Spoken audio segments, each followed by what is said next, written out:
Inside the dark castle was dark room lit with crimson red light. There was nothing in the room except a sizable black bed, a cradle near the bed, and a large mirror facing the bed's head. Arg! A woman dressed in entirely black armor growled, struggling to reach for the child crying in the cradle. She held her stomach in one hand and used the other hand to move toward the child. The baby kept crying for its mother, and only when the woman touched the child it stopped crying. "Come here." Gritting her teeth to fight the pain, he gently lifted the baby from the cradle and placed it on her chest. "Who hurt my butterball?" She kissed the baby as though the baby sensed its mother's pain. It tried to reach out for her face with its tiny soft hands. "My lady." Suddenly, a ghostly figure appeared in the room near the cradle. The ghostly figure resembled a middle-aged man in a butler uniform. His glowing ruby eyes were the main attraction to his face other than his raven black hair. "You're awake. Didn't I tell you stop appearing suddenly?" It freaked him out. Azazel. Yes, the butler was Azazel, and the woman was none other than Gaia.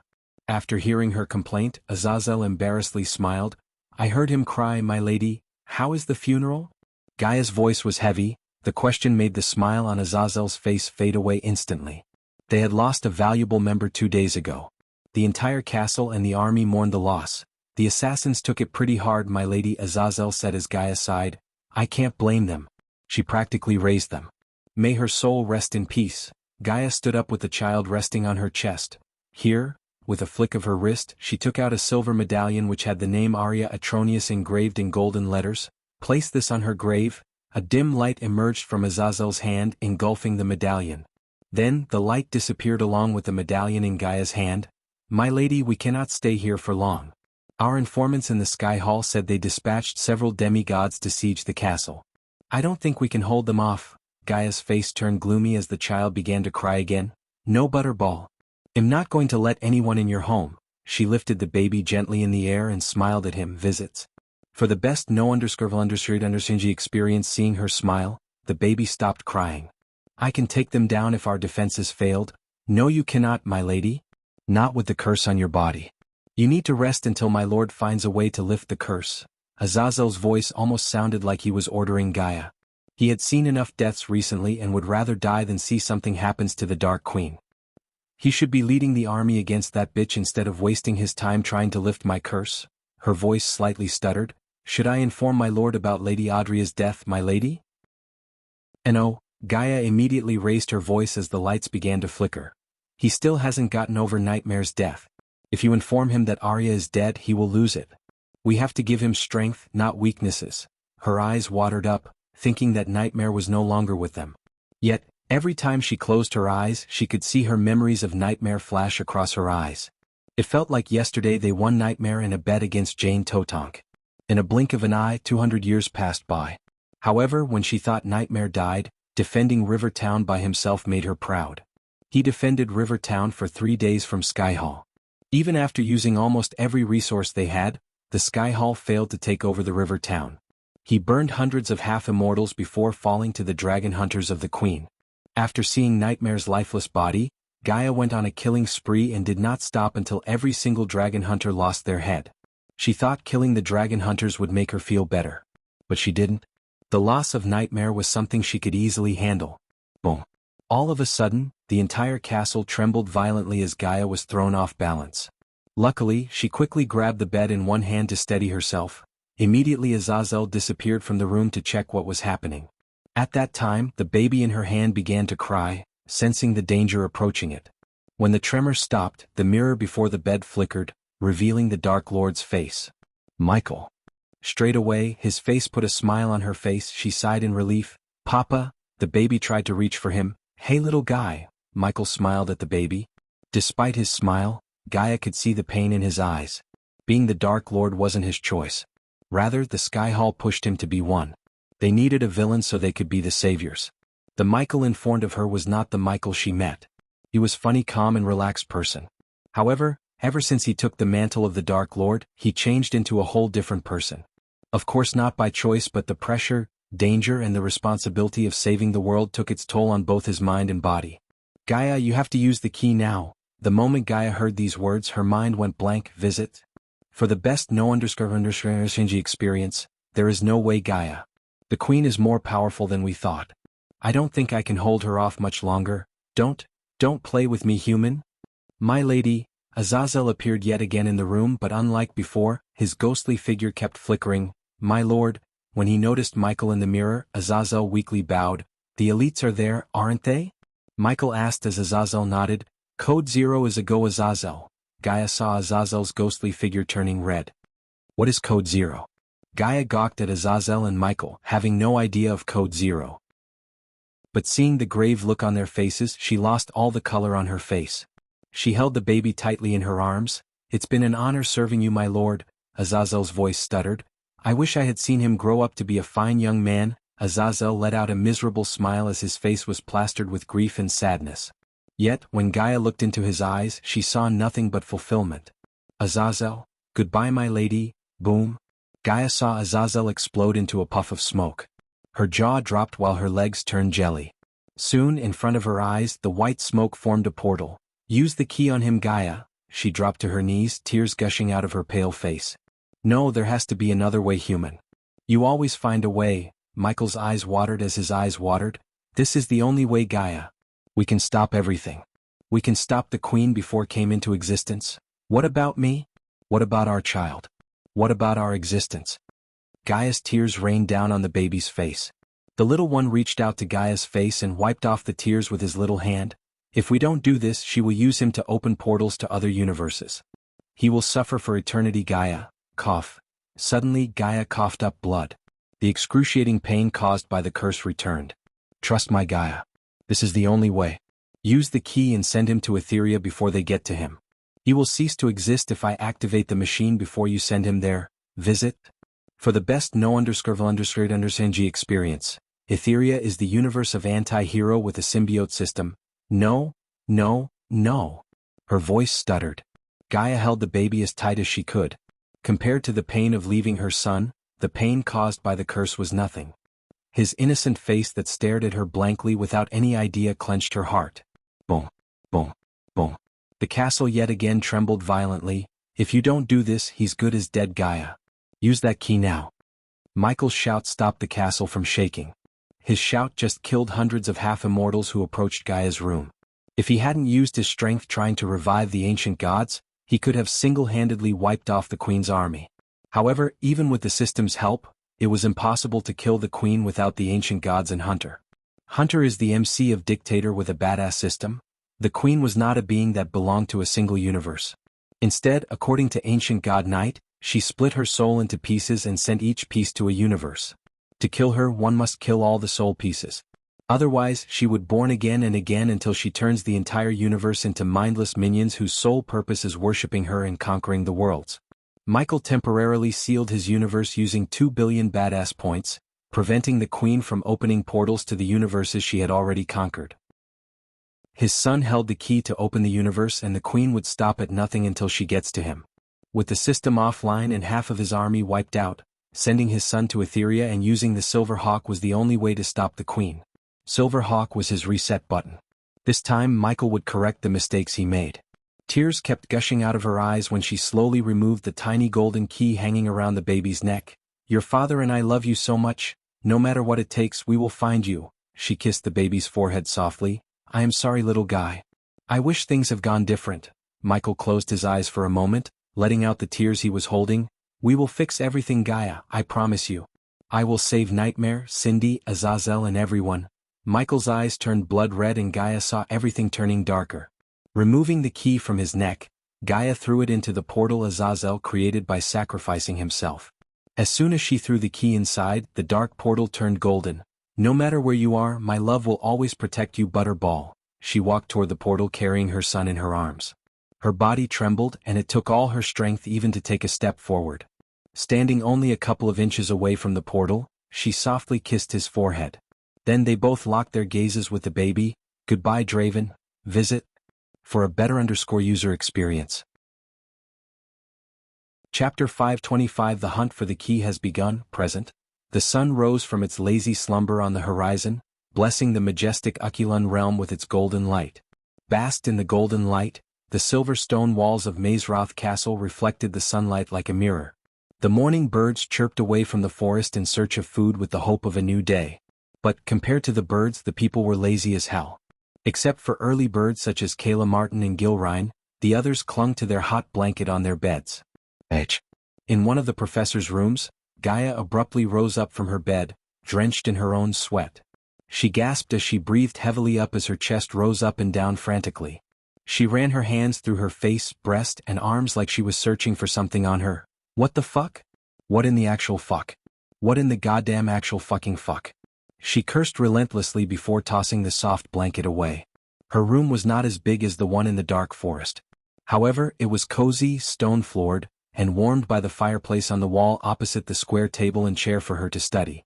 The sunlight peeked through the windows covered by navy blue curtains, making the sweat beads on her face sparkle like stars in the night sky.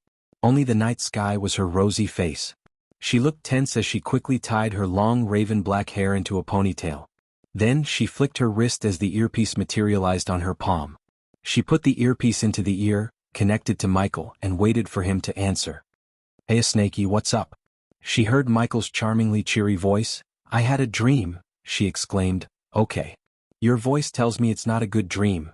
Gaia wanted to tell what she dreamt of. However, most of the details became hazy as she couldn't remember everything except her son's face. "I can't remember his name. What was it? My son," she began to blabber. "Take a deep breath." Michael's voice turned rather serious. "We had a son in my dreams. Something happened, we lost." She talked in broken sentences. Taking Michael's advice, she calmed herself by taking a few long deep breaths. Obviously, she knew what she experienced was a bad dream. Still, it felt so real.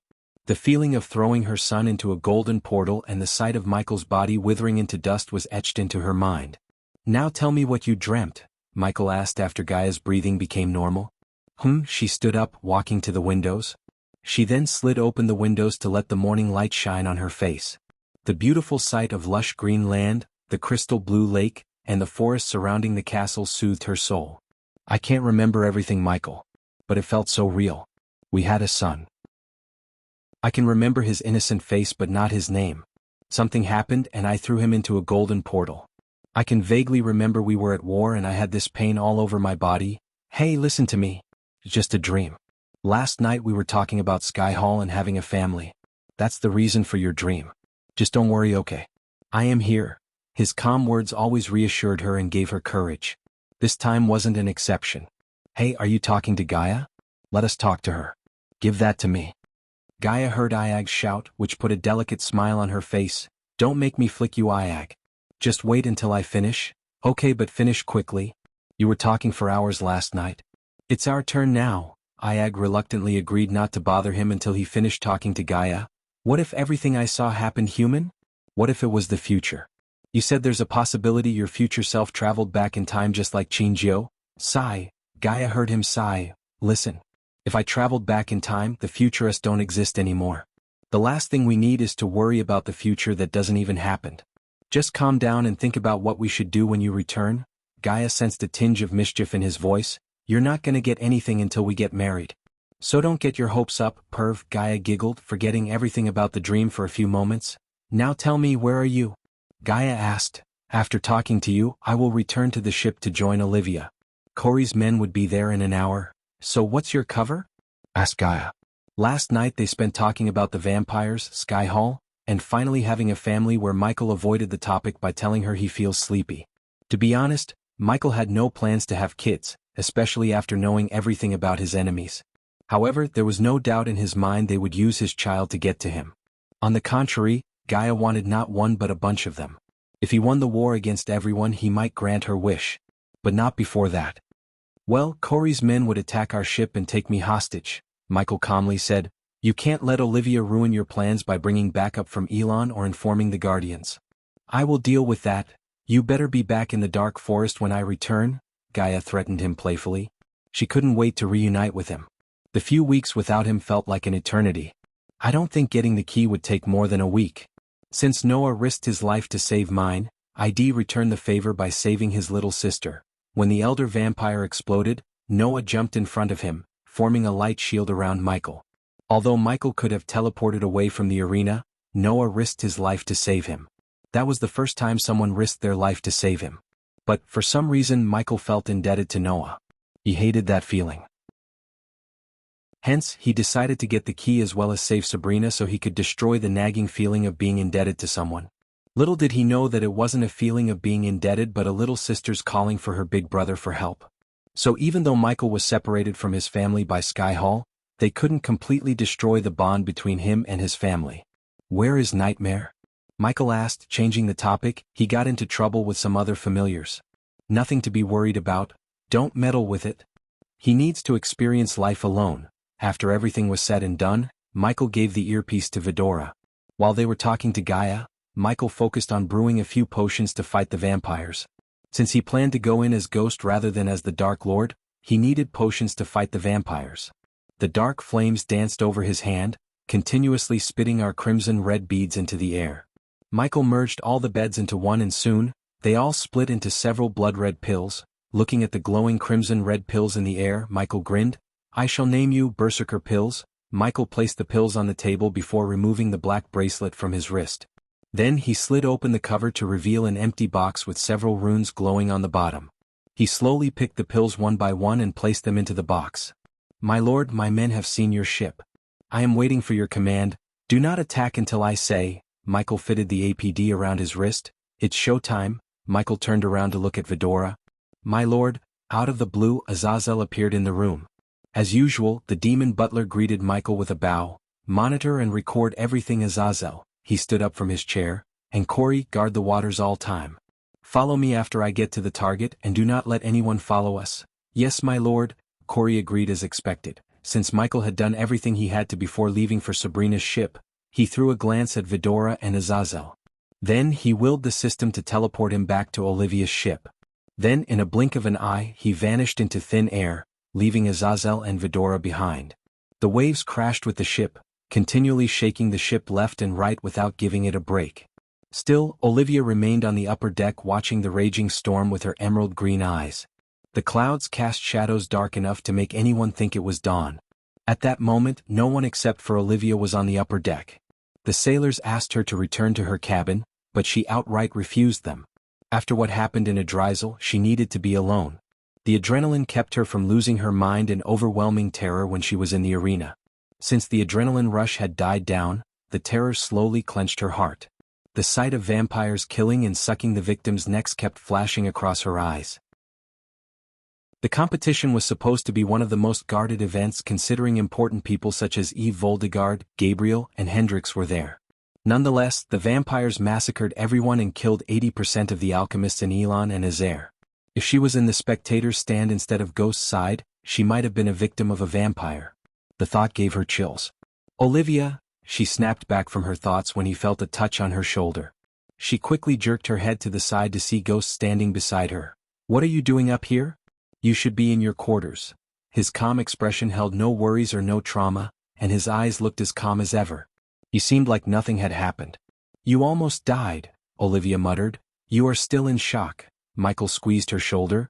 "The feeling would go away eventually after you reach the sect. The world is a dangerous place, Olivia. That's why you have to be stronger.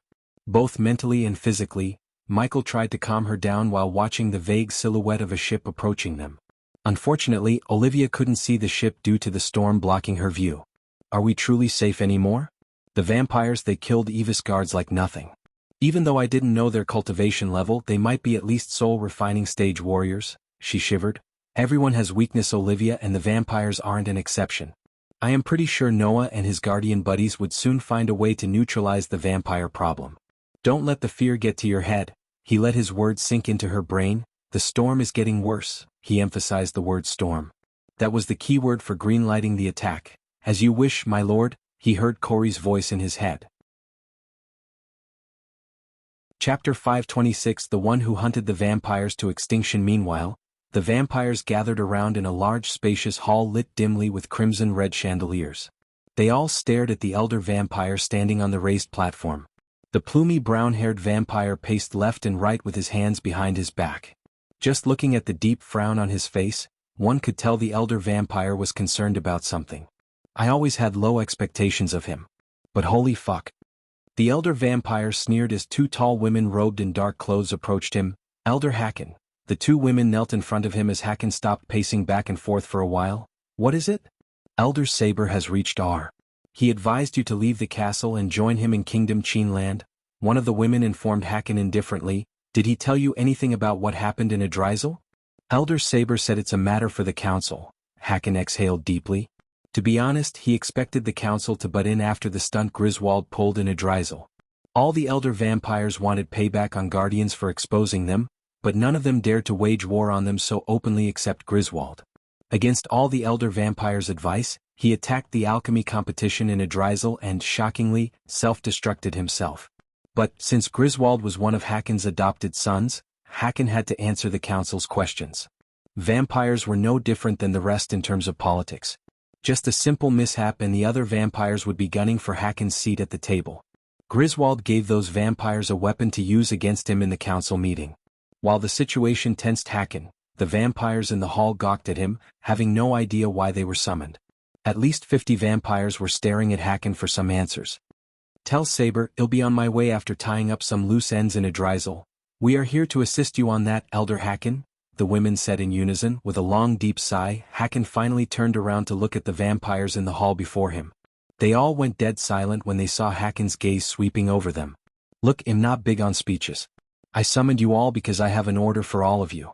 As you may or may not know, Griswold attacked the alchemy competition and died in the process. Although what he did was extremely stupid, he was one of us. So we have to avenge him and make those who killed him pay. Hakan's cold voice resonated in the hall. Anyone who brings me the heads of Noah, a guardian and ghost, a 5-star alchemist would receive the blessing to become an elder. As soon as the vampires heard Hakan, the vampires gasped in shock. Immediately their eyes were lit with excitement. Being an elder meant bigger hunting grounds and more power. No vampire would say no to those two things. Any vampire would literally kill another vampire to get bigger hunting grounds and power. Noah Winston is on his way to his home in Pentown. Ghost is in a merchant ship named Mary's Weather. According to our spies, his destination is Sunrise Sect in Bradford. Hakan had more information about Ghost to share with his minions. However, before sharing everything, his butler entered the stage through the door behind him. Lord Hakan. Hakan looked over his shoulder to see his butler, a gray-robed white-haired man who seemed thin as a stick. You have to see this, the butler said gravely, sensing the seriousness in his voice. Hakan turned around. Then the old man took out an orb with a flick of his wrist. Hakan and the two women saw the castle's outskirts in the orb. When Hakan looked closer, he saw a black armored figure slaughtering his minions and approaching the castle. What the heck? Hakan was stunned as the black armored figure chopped down his minions' heads like vegetables. We are under attack. The two women stood up to their feet, whereas Hakan began to shiver uncontrollably when he placed his hand on the orb and zoomed into taking a closer look at the figure. It was a woman whose raven black hair danced around her shoulder along with the two dark swords in her hands. The two black swords brought back memories Hakan desperately wanted to forget. He could feel the sweat running down his back as the two women noticed Hakan's breathing getting heavier and heavier. Elder Hakan. Hakan's mind went totally blank as he didn't even hear the two women calling for him. It can't be, she's dead, she's dead. He kept mumbling. Meanwhile, the black armored woman wreaked havoc among the vampires outside. Despite the metal armor she wore from toe to neck, the armor didn't seem to restrict her movements. The two women and the butler saw her cutting the vampires' heads off without using any spells. Suddenly the glass orb cracked as the women looked up. Her eyes met Hakan's before the glass orb completely shattered into pieces. Everyone leave! Hakan's sudden shout reverberated through the hall, leaving the vampires stunned. He didn't bother to stay any longer and explain what was happening. Instead, he decided to escape the castle. But just as he was about to take a step toward the door, the metal door in the hall exploded. The force of the explosion sent the metal door crashing onto the vampires. The heavy door crushed a few vampires into a pulpy mess. The vampires jerked around to see a mist of cloud blocking the entrance. A few seconds later, the woman entered the hall through the smoke. The vampires noticed the blood dripping down from her black sword. For a few moments, the vampires remained still like her dark eyes petrified them. Then, quickly the vampires snapped back to reality as they snarled at her, revealing their razor-sharp fangs. Human scum. An overly violent vampire leaped at the woman, Pulch. The vampire was in mid-air when she swayed her body to the side before swinging her sword. The next moment, the vampire's head separated from his body hit the ground with a sickening thud while the body sprayed blood all over the place. Most of the vampires didn't even realize what just happened. She was too fast. They just saw a blue and their fellow clansman lost his head. Twinkle twinkle little star, her cold words broke the silence haunting the hall. Hakon's heart jumped out of his heart when he heard these words. Then, losing control over his body, Hakon stumbled back. He almost collapsed if it wasn't for his butler's quick reflex to grab Hakon by his shoulder. How I wonder what you are. She took a step forward with each word escaping her mouth. Kill the intruder. The two women shouted at the vampires as the vampires flanked the women from all directions. However, she raised her two swords before they could get closer to her. The swords vibrated, letting out a high-pitched whistling sound penetrated everyone's head. Ark. Some vampires dropped to their knees, covering their ears. Boom. Suddenly, a bright light shot out of her swords as everyone in the hall, without exception, closed their eyes. Ag. The muffled grunts turned into loud screams of agony. Hakon could feel the temperature in the room skyrocketing. When the whistling sound trailed off, he barely opened his eyes, only to see half of the vampires in the hall were reduced to ashes. The others all squirmed on the floor, crying and moaning in pain. The smell of burning flesh nauseated Hakon. The bright flames dancing around her swords shocked Hakon more than the pile of ashes. Primordial flames, even from 20 meters away from the woman, Hakon could feel his skin being burnt by the flames. He couldn't keep his gaze locked on the flame as the fire was too bright. Even the sun seemed dim compared to the flames dancing around her sword. Additionally, the flames let out an ominous howling. Up above the world so high, she gracefully walked towards Hakon as the two vampire women poised to attack the black-armored woman. Harriet. Hakon mumbled as he kept walking backward. As she was getting closer to them, the vampires on the ground failed to stop her. That meant saving Elder Hakon has become their responsibility. Hence, the two women closed their eyes as a red mist enveloped them. The next moment, they leaped at Harriet from the stage, showing their razor-sharp fangs. The bloodlust in their eyes made their eyes glow like rubies. The two women were extremely fast as they left after images on the stage. Like a diamond in the sky. Just as they were in midair, Harriet finished her rhyme. The two women were fast, but Harriet was faster. Finally, she just swung her sword, sending a crescent wave of light flames, the only primordial flame that stood beside the dark flames in the power hierarchy. Hakon witnessed Saber's powerful minions burnt to ashes in a mere moment right before his eyes. The two women didn't even have time to scream before they turned into nothing but ashes. Harriet did not stop with killing the two women. Instead, she swirled, sending a stream of light flames out of her swords. Arg! The rest of the vampires' growls and moans were abruptly cut short as they all turned into piles of ashes. 52 vampires were obliterated in a few moments. Who are you? The butler who stood beside Hakon stuttered. 25 years ago, what did I tell you? Harriet asked Hakon. Instead of responding to the butler's question, Hakon's face turned paler than usual as he panted. Whoosh! Harriet raised her sword, pointing at the butler, and burnt him to ashes by firing a quick bolt of light flame. The fire burnt not only the butler but also Hakon's silk robes.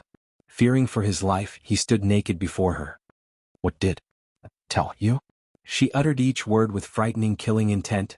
No. Hakon was one of the most powerful elder vampires yet in front of her. He felt so powerless and couldn't control his body from shivering. Hakon still had nightmares about what happened 25 years ago. Harriet Hunt. Hakon wished to wake up whenever he went to bed without recalling the name. Harriet Hunt was why the vampires called the 9th month of the year the Black Month. Once upon a time, Ar was full of his kind. Until an elder vampire tried to satiate his hunger with the blood of one of the Hunt sisters. Little did the elder vampire know that his actions would get the attention of the most feared woman in all of Ar, Harriet Hunt. She relentlessly hunted his kind to near extinction in a month of time. Hakon and a few others were the only survivors, not because they escaped but because Skyhall brokered peace between Harriet and the council. I told you. She reached the stage with a swift leap. Seeing her up close, he stumbled back and fell to the floor. If you or any of your kind even think of hurting my family, I would hunt you down. Chapter 527 Kidnapping Ghost. Having no idea, his mother just wiped off Hakon and his horde of vampires who were ordered to hunt him down. Michael waited for Corey's men to attack the ship he was on. The storm raged on, forcing them to hold onto the wooden rails. The howling wind partnered up with the heavy rain to create a tornado that grew in size with each passing second. We have to get down. Michael had to raise his voice to make his words reach Olivia's ears. Go! Michael shouted at her. However, the order wasn't only for her but for Corey's men as well. Boom. The thunderclap resonated in the ocean, followed by the lightning crack that looked as though it was splitting open the sky itself. Olivia quickly manipulated the arch energy beneath her feet to fly towards the latch on the ship's center. Boom. Another loud booming sounded throughout the ocean, but this time there was no lightning. Instead, the entire ship trembled violently as Olivia was thrown off onto the wet floor. "We are under attack," Michael shouted, dashing at Olivia. "Quick, quick, quick." He helped her up while keeping his head down. Boom, boom, boom. Corey's men bombarded the ship relentlessly. "What's happening?" Olivia shouted. "Someone's attacking the ship." As Michael shouted, Olivia looked over his shoulder to see a man of war slowly emerging through the hazy mist created by the storm. Everyone around them grew darker because of the man of war's shadow. Compared to the huge man of war, their merchant ship looked minuscule. Michael turned around, looking at the man of war slowly getting closer to their merchant ship. "She really want to surprise me," Michael thought while looking at the man of war slowly positioning itself adjacent to the merchant ship so they could jump on board. Meanwhile, the crews who went to rest down decks rushed outside, stunned by the sight of the man of war. The crew shuddered. "Oh my God! A man-o'-war! Where is the captain? What are we gonna do? They're onboarding us." Michael saw several grappling hooks being thrown at their ship, and a few of them got stuck to the rails. Soon, the crew of man of war reached their ship, sliding through the ropes attached to the grappling hooks. In a few moments, the empty upper deck became crowded with the crews of both ships. The merchant ship crew reluctantly unsheathed their swords, which were rusty and broken. Since the merchant ship traveled between the Cultivation continents, they barely had any attacks. Thus, the crew didn't bother to purchase new swords or spells. The storm seemed to have slowed down thanks to the man of war shielding them from the raging storm. The merchant ship crew stared at Michael, expecting him to fight the intruders, including the captain who just arrived at the scene. Instead, the man couldn't even stand firm on the ground as he swayed like a tree in the wind. He was thin as a twig, and Michael wondered how he managed to become a captain. Boom. Suddenly, a sturdy man jumped down onto the ship, making the ship violently sway left and right. Contrary to the merchant ship captain, the man who just jumped the ship looked taller and bulkier than an average human. His exposed upper body was riddled with Mayan tattoos just like Corey. The man had dark brown eyes complementing his brown curly hair. "Give me that man without resisting and I will spare your lives." The man spoke in a thick accent and pointed at Michael. Olivia was terrified by his words. Not a day passed since the Adrisal massacre, yet she saw someone else asking for Ghost. "Who are you?" Michael asked, slowly helping Olivia to her feet. "Come with us." Instead of revealing his identity, the tan-skinned warrior replied to Michael. "Otherwise we will sink everyone to the fucking bottom." "I doubt there are any core formation cultivators among the crew to fly away." The man snickered. He was right. As far as Michael could see, except for him and Olivia, not a single one was above the body refining stage. "Do I have to believe that you would spare them if I agreed to come with you?" Michael asked, tilting his head. "You don't have a choice, Ghost," as the man said. Michael heard creaking noises resonating in the air. He turned his head to see the countless cannons of the man of war slowly poking out. "Who are you people? What do you want with him?" Olivia snarled. She had enough of people threatening her and Ghost for one day. She was about to cast a spell as Michael sensed the arch energy around him fluctuating. But he quickly squeezed her hand. "We have seen enough deaths," Michael whispered. Then he looked back at the man while the merchant ship crew stared at Michael, wordlessly begging him to go with them and save their lives. "You got me," Michael threw his arms in the sky. "Teacher." Olivia growled as she grabbed his hands. Michael turned out with a gentle smile on his face. "I survived worse.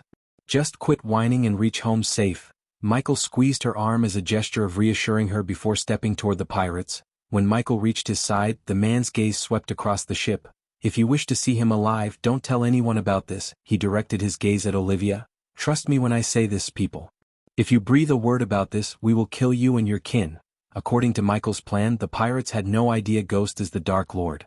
As far as they were concerned, the Dark Lord ordered Corey to capture him, and Corey conveyed the order to them.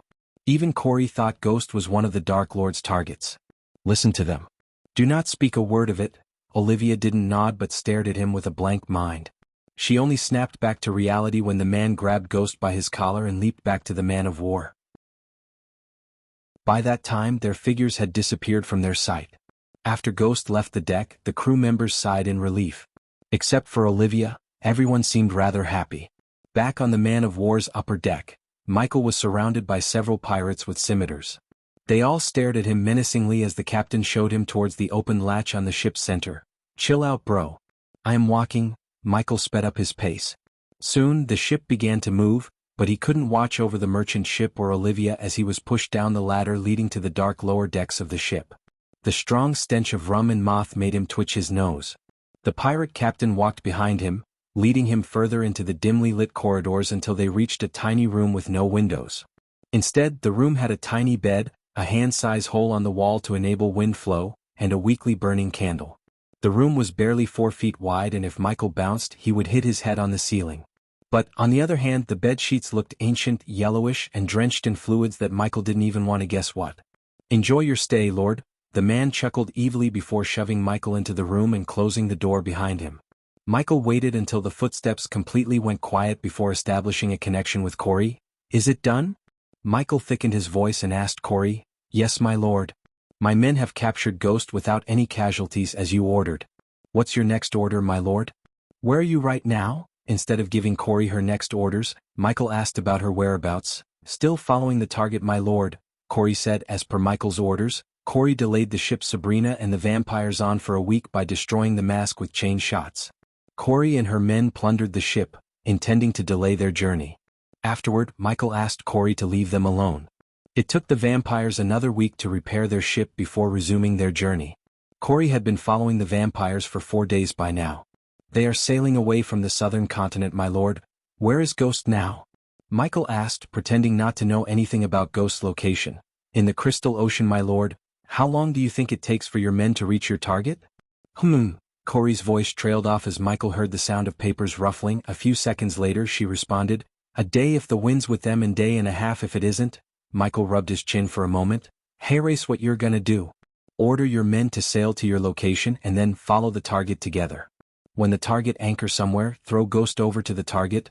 "My lord, what if they reached their destination before my men could reach me?" "Then note the location and inform me right away.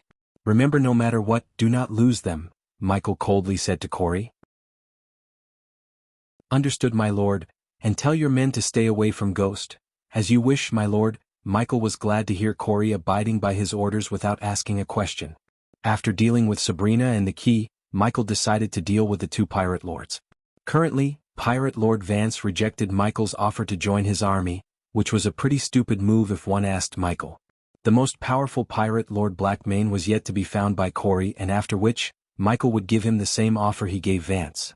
Michael would be forced to destroy them if they rejected his generous offer. He had so many things to do, and playing tug-of-war with weaklings such as Vance was not something he would spend more time on. "It seems like I have some time to kill." After closing the connection with Corey, Michael turned his focus to the dirty bed beside him. He accessed his system storage to take out a thick blanket and put it on the bed. Only then did he lunge onto the bed. After a long few days of planning and killing, Michael decided to get some sleep. However, he doubted he would get any sleep or rest after reaching where the vampires were traveling to. Chapter 528 Cage Sabrina. "It's kinda relaxing." Michael snuggled under the warm blanket, talking to Gaia through the earpiece. He felt like a teenager who talks to his girlfriend hiding under the blanket. "What's relaxing?" asked Gaia. "Everything, Snake. The storm outside, this cozy room, the warm blanket, everything. Enjoy while it lasts. Who knows what would happen after you get to Sabrina." Michael heaved a long breath of sigh, staring at the moth-covered ceiling. "By the way, why aren't you going as the Dark Lord?" Gaia asked. "I could, but if I did, Sabrina wouldn't open up to the Dark Lord. We need to know more information about the key. If the vampires are keeping her alive, it means they can't get to the key without her. Since I saved her and her mother, she has a soft spot for Ghost. I can use that to get to know more about the key. Do you have everything you need? You said you broke your swords fighting the elder vampire." "I already told Corey to order her men to give me a pair of swords. I can make do with that until we go to the aqua auction." "Don't be stupid. They'll put 2 swords in the space ring. Take them with you." Gaia raised her voice, yelling at him like a concerned mother. "Oh." Michael quickly sent a sliver of arch energy to the silver ring on his middle finger as the ring began to glow dimly. Then a pair of swords materialized above him and floated in the air. Each of the 2 identical swords had a long, thick, warped blade made of iron held by a grip wrapped in shiny red scaled leather. With a single, sharp edge, the sword would protect him from incoming blows while also giving him the ability to shred his enemies to pieces. The blade had a jagged, twisted crossguard, offering plenty of protection to his hands and thus his life. Although the crossguard had a decorative crow head on each side, the cost of forging the swords must have been high. A massive pommel was decorated with gilded linings. No expense was spared for the gorgeous swords in front of him. The blade itself was engraved as countless symbols have been delicately etched into the blade, which only added to the elegance of this weapon and its cost. Where did you get them? Michael was surprised by the swords. Although he liked the black swords more because he liked black, the 2 silver swords weren't inferior to his previous 2 swords by any means. Where else? From Mazeroth Armory. Do you know they have an entire hall filled with old used weapons the students could use for free? Those fuckers are really rich and resourceful. He couldn't believe they threw these 2 beautiful swords into the waste room and let the students take them for free. If these 2 swords were to be used for free, imagine the things in their protected vault.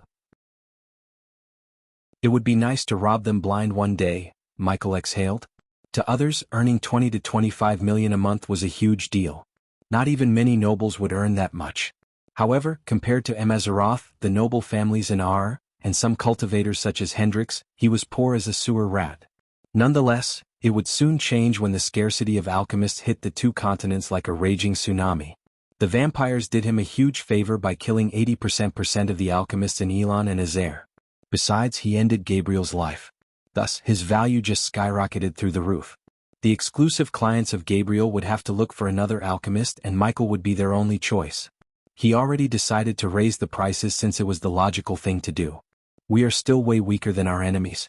Just get to the soul refining stage quicker, Snake. Not all of them can get stronger by killing people, my dear Michael, she hissed. What if we both travel to the treacherous ocean one more time? The last time I went there with Layla I was so weak. If we both reached the soul refining stage and went there, we could dominate the place. Many young masters such as Noah wouldn't revisit a place that they went to while they were weak. They would struggle and depend on their luck to survive the place. But after surviving they wouldn't return to the place. However, Michael planned to visit the treacherous ocean. Now he had more tools and was stronger than he was when he last visited. He was confident that he could dominate the treacherous ocean and harvest all the resources there to get stronger. Why not? I'll be like a post-engagement honeymoon, Gaia chuckled. Oh shit, I have to go meet Gilrine. Suddenly Gaia remembered she had to accompany Gilrine to the Black Forest. Alright, be safe. I'll get some sleep and I'll update you after I reach the destination. Don't die on me, okay? Just get home safe with the key human. Amua, I love you. Gaia kissed him. I love you too, Gaia, Michael softly said before cutting the connection between them. After everything was said and done, Michael closed his eyes, trying to get some sleep. While Michael was sleeping peacefully, Sabrina curled into a ball on the floor, trying to fight the cold. Unfortunately, she was stammering in the cold and tried to cover her hands and legs with her long silver robes. The vampires kept her in a cage below decks. As far as she could see, there was nothing but pitch blackness. The water leaked through the holes and gaps above her and drenched her dress. Rowena and Noah, where are you? Sabrina sobbed. She may be strong but she was still young and innocent. So when Peyton recruited her to chase down Victor, she thought it would give her real-world experience. Sabina didn't believe she could become a fearless warrior by studying books and fighting dummies in Holy Trident Academy. Instead, she wanted to fight real enemies and get a real battle experience like her brother Noah. However, everything changed when a monster of a man attacked their safe house in the southern continent. Even in her current condition, where they caged her like an animal and fed her only once every 2 days, she thought about Peyton. She slowly opened her palm as a dim golden light brightened her face. Her puffy eyes, due to sobbing so much and paleness, became visible in the light. Until recently, Sabrina was oblivious to the golden rune on her right palm.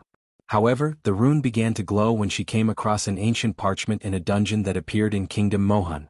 The parchment contained words written in an ancient language. Unfortunately, she couldn't make out any words except the name Aurora, which was written in their language. Sabrina wanted to take the parchment to her elders in Holy Trident, but the parchment turned into a flash of light and entered her brain. Ever since then, Sabrina could recall the way to something called the key. She only shared the information with her teacher at Holy Trident Academy. Little did she know that her teacher was an elder vampire disguised as a teacher in Holy Trident. Because of him, Sabrina was captured by the vampires and forced to show them the way to the key. Otherwise, they threatened Sabrina by telling her they would massacre her family overnight. Now she had no choice but to guide them through the maze to get to the key. Even if it cost her her life, she wouldn't let anything happen to her family. But deep down, she wished either Rowena or Noah would come and save her from the monsters above her. "I want my big brother." She sobbed like a little girl in fear and despair. Creak. She shuddered when she heard the door creak open as she saw the light peeking through the door to her cage. "Get up, bitch. The island is nearby." A figure dressed in black robes rattled the cage with the wooden stick he used to beat Sabrina for fun. Even in the pitch-black darkness, she could see his ruby-red eyes menacingly looking at her. He licked his lips as Sabrina shuddered. She had seen him bite a youngster's neck and drink all his blood until the youngster was mummified. She could still feel the pain in her back due to the beating he had given her a few days ago. Up," she stuttered as she tried to pick herself up. But the shackles around her wrist made standing up a difficult task. Meanwhile, the vampire took the keychain hanging on his waist and unlocked Sabrina's cage. As soon as he opened the cage door, he kicked Sabrina in the gut with enough force to make her throw up blood. Ah, the smell of blood. The vampire licked his lips again. Cough, cough. Sabrina kept coughing up blood. Her vision went blue because of the pain in her stomach. The next moment, he grabbed her hair and dragged her out of the cage. Thud.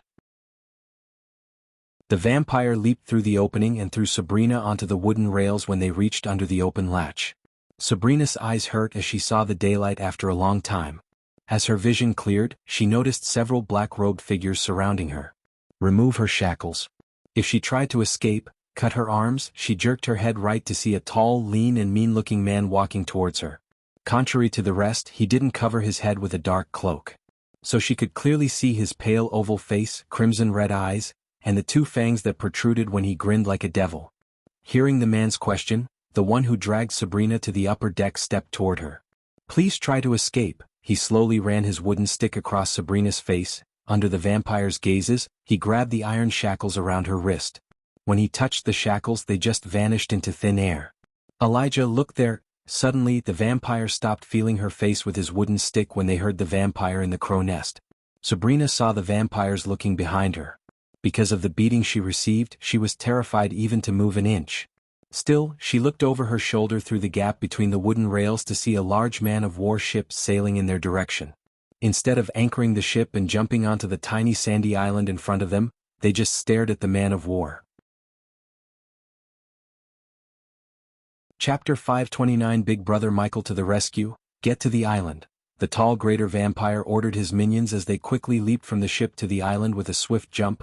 "Come here, bitch." "Ah!" Sabrina shouted as the vampire with the wooden stick grabbed her messy golden hair. In a few moments, all the 30 vampires landed on the tiny empty island floating in the sea. Except for the vampires and Sabrina, there was only a coconut tree in the center. Other than that, not even crabs inhabited the island. "Is this the place?" The tall vampire put on his cloak as the clouds moved away, no longer obstructing the sunlight. "If they tried anything funny, board them and kill them," the tall greater vampire named Elijah said, looking at the approaching man-of-war. He then slowly moved his gaze to Sabrina, who was still under the hold of Zeke. "Get her to work," Elijah ordered Zeke, who slowly licked Sabrina's neck with a devilish grin. Elijah felt proud of Zeke because just in a few weeks he broke Sabrina's warrior spirit. Not only that, but he also controlled his bloodlust. Zeke was the most violent and bloodthirsty vampire among everyone on the island. Elijah had lost count of how many humans and beastmen Zeke bought from the slave market just to torture and drink their blood. Sabrina squirmed, trying to escape Zeke's hold only to get slapped by Zeke. A bright light flashed across her eyes as everything became blurry because of the slap. The vampires meticulously tortured her for the last few weeks to break her warrior spirit. Of course, they couldn't destroy it completely, but they certainly broke it. Thus, Sabrina obeyed their orders like a doll without showing any kind of resistance. Zeke grabbed her neck without giving her time to steady herself. "Where to?" Sabrina pointed at the lone coconut tree in the center. While getting pushed towards the tree, she prayed deep down someone from the approaching man-of-war would save her from the vampires. But after looking at the 30 vampires around her, she just sighed inside. She had witnessed how they cast spells and used arch-energy inside the void line. The ability to use arch-energy made the vampires absolute gods in the southern continent. So Sabrina knew even if the entire crew of man-of-war chose to attack them, the vampires would feast on them in a couple of minutes. At that moment, Sabrina would give anything to see her big brother or big sister. So while the man-of-war was slowly sailing towards them, Sabrina went to the coconut tree. As she got closer to the tree, the brighter the rune glowed on her palm. Surprisingly, when she approached the coconut tree, the island trembled slightly. Then, a rune resembling the letter D slowly appeared on the tree. It glowed in golden color and pulsated powerful energy. The energy was nothing like they had ever felt. Each time it pulsated, a shock wave swept across the island. After every pulse of energy, they heard a whistling sound resonating on the island. Meanwhile, the man of war reached close enough to cast its shadow on the island. The vampires were poised to leap onto the man of war, but instead, they saw a hook being fired onto the island from one of the upper deck cannons. Elijah moved to the front expecting a battle. He waited for the humans to attack them, licking his lips. Contrary to his expectations, he saw a dark-robed human sliding through the rope towards them. For a moment, Elijah mistook the human for a vampire. Just like them, he dressed in full black, his long black coat fluttering in the wind. He had a beard that was neither too busy nor too stubble, and the most eye-catching feature about him was the two swords crisscrossed on his back, forming an X behind his back. As he was sliding towards them, he looked over his shoulder and showed his middle finger to the man of war. As a result of his offensive gesture, someone from the upper deck cut the rope. They all expected the young man to fall into the water, but instead, they saw him leap into the air, roll, and land comfortably on the sandy shore like a cat. He cracked his neck, dusted the sand on his black robes, and looked at the vampires lining in front of him. When his gaze swept across them, Elijah saw a tinge of surprise in his eyes, especially when he saw Sabrina. Ghost? Sabrina shouted in joy when she saw a familiar face. Without her control, her legs dashed at him only to get pulled back by Zeke by her hair. The moment Michael saw Zeke slap Sabrina, something primal awoke in him. Something deep down told Michael to cut Zeke into pieces and throw him into the sea. Kill him. While Zeke was dragging Sabrina to the tree by pulling her hair, Elijah ordered the others to kill Michael. Michael, on the other hand, couldn't take his eyes off Sabrina. His hatred for the Guardian Guild reached another level. They knew Sabrina was with the vampires, yet they didn't even raise a finger. For them, the key was more important than Sabrina's life. Just by looking at her bruises and the messy state of Sabrina, Michael could guess what she went through. Even in front of him, the vampire handled her like she was a rag doll. "Don't you idiots know who she is?" Michael asked Elijah instead of surrendering to his bloodlust. "I said kill him." Without answering Michael, Elijah growled at the vampires, revealing his fangs and crimson-red eyes to Michael. "Vampires?" Michael pretended to be surprised. "Now you're gonna quench our thirst." Elijah menacingly threatened Michael. "I don't know why you bloodsuckers kidnapped me here. But I'm really not in the mood for your games." Elijah was surprised, and it was visible in his eyes. He quickly raised his arm, wordlessly ordering the vampires to halt their steps. "We didn't bring you here," Elijah coldly said. "I think you guys have communication problems." "The vampires in that ship said you wanted me here." Elijah frowned, looking at the man of war sailing away from them. Ghost didn't look like he was lying. Of course, the vampires couldn't see through his lies because he was trained to lie convincingly. "Don't kill him. Just break his bones," Elijah ordered them with a nonchalant wave. "Diddle diddle." As the vampires walked toward him, licking their lips, Michael cracked his neck. His words sounded funny to some but murderous to many. Meanwhile, Zeke stopped dragging Sabrina through the sand to watch what would happen to Ghost. Sabrina's heart started to pound against her chest, looking at the two vampires getting close to Ghost. "We are so little, Pulch." "Pulch." The two vampires who extended their hands towards Michael suddenly put their hands down. Elijah saw the two just standing before him without moving an inch. When the vampires looked at Ghost, he had bloody silver swords in each hand. It happened so fast that many didn't even see him unsheath his swords. Sabrina's eyes went wide as the two heads hit the sand while the headless bodies staggered around, spraying blood through the neck. As a result, the vampires shuddered. "Blood thorns. Blood bolt." Sabrina saw the vampires near her raise their hands and cast spells. However, nothing happened. The vampires looked just as confused as Sabrina and Zeke. Seeing the dumbfounded look on their faces, Michael snickered. The moment Michael saw the island, he paid the system to scan the island for anomalies.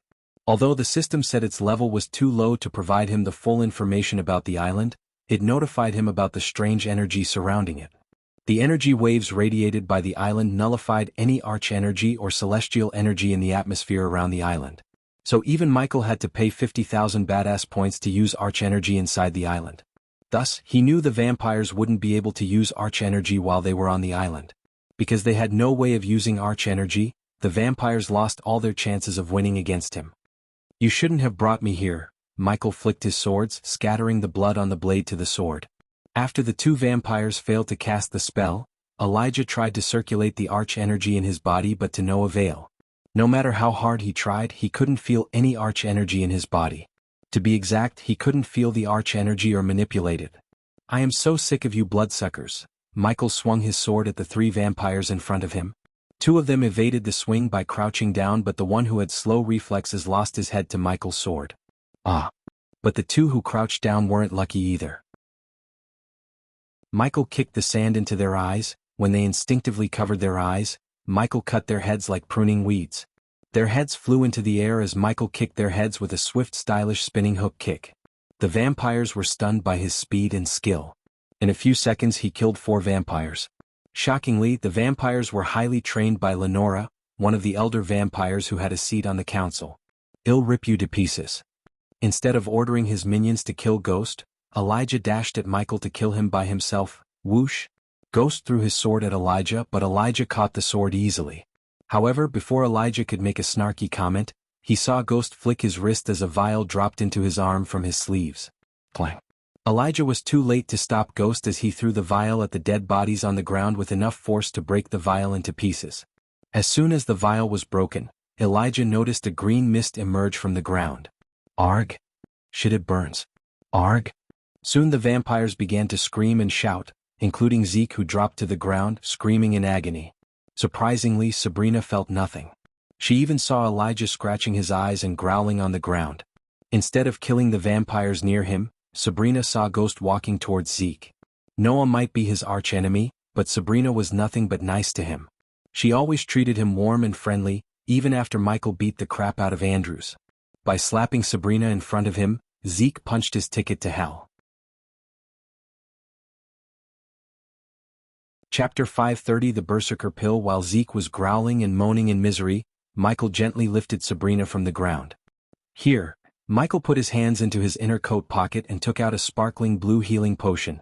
Instead of taking the healing potion, Sabrina hugged him so tight and plunged her head into his chest. Michael was surprised, but he didn't push her away. Instead, she began to cry her eyes out to the point Michael felt his shirt becoming wet with her tears. It's all right, Sabrina. It's okay. Michael couldn't help brushing her head gently. Why are you here with the vampires? Michael asked, pretending to know nothing about Sabrina's status. She didn't answer him immediately as she hugged him tight and cried. He could really feel the tightness of her hug. It felt as if she was trying to squeeze him to death. Only after several minutes later did she let him go.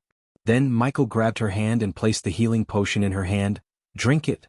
You will feel better. She nodded obediently before drinking the healing potion. Meanwhile, Michael looked down to see Zeke growling and rolling on the sand. The gentle smile on Michael's face immediately vanished into thin air. Instead, a cold, murderous look emerged on his face. The tables were turned against Zeke in a blink of an eye. Michael grabbed him by his collar, pulling him up. You get off by slapping girls? Michael smashed Zeke against the coconut tree. Several coconuts fell from the tree because of the force. Plop. The sound emanated from Michael's hand clashing with Zeke's face echoed through the salty air. Plop. Michael slapped Zeke again, and this time with more force behind his slap. Edge. Zeke screamed. Kill him, Sabrina coldly said, picking up Zeke's wooden stick that looked like a mini baseball bat from the ground. Michael turned his head to see Sabrina extending the wooden stick to him. Since she consumed the healing potion, the rosiness returned to her face. Plus, the bruises and puffiness had completely disappeared from her face. Bang! Michael struck the wooden stick against Zeke's shoulder, breaking his shoulder bone in an instant. Arg!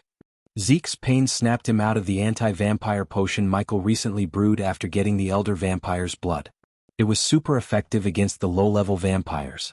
However, when inhaled, the potion would slowly eat the organs from inside for a couple of minutes. As a result, they would feel excruciating pain. Michael had no test subjects to test the potion until now. However, he kept an eye on the greater vampire, growling and moaning less than the rest. He wanted to test how long the potion's effects would last. After breaking Zeke's left shoulder, Michael released him as he collapsed to the ground.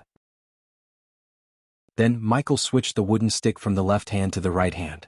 The moment he switched the wooden stick, he hit Zeke's other shoulder, putting more force than before. Hence, Zeke's shoulder bones snapped with a sickening crushing sound. but it was music to Sabrina's ears. How does it feel? Michael bent down to meet Zeke's eyes. The vampire snarled, showing his teeth and fangs. Poch. The vampire spat on Michael's face. Michael just smiled, but not a gentle, calm smile. On the contrary, it was the smile of a cold-blooded killer. Wrong move. Michael stood up and put his feet on Zeke's shoulder. Please be advised that the following events contain blood and gore. Please close your eyes if you are lighthearted. Michael mimicked the tone of commentators. Zeke growled as Michael pushed his feet down, crunching his broken shoulder bone. To Michael's surprise, Sabrina didn't take her eyes away from Zeke. Kill him, Sabrina coldly exclaimed. For the last few weeks, Zeke beat and tortured her every chance he got. If vampires had reproductive organs, Sabrina had no doubt that the vampire would have taken the torture to a new level. After experiencing all the torture and beatings, Sabrina had no mercy left in her towards Zeke. She was innocent but not a saint. Good, Michael nodded at Sabrina. Then he kicked Zeke right in the face. Gerbang, bang, bang. Michael repeatedly kicked Zeke until Zeke's skull cracked and caved in.